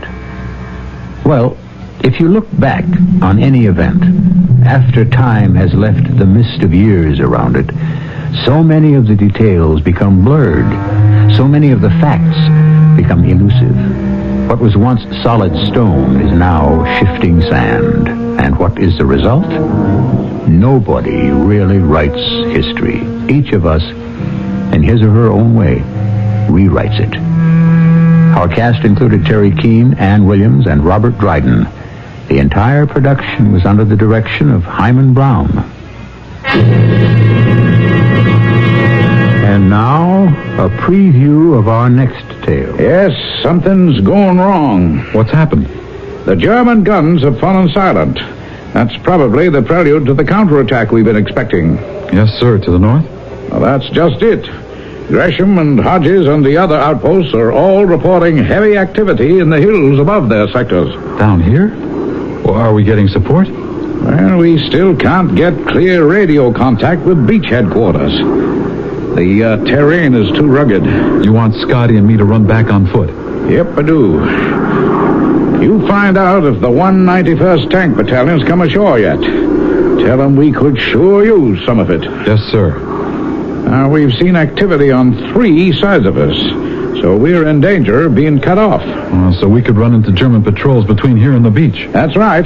Otherwise, with luck, you'll be there and back by tonight.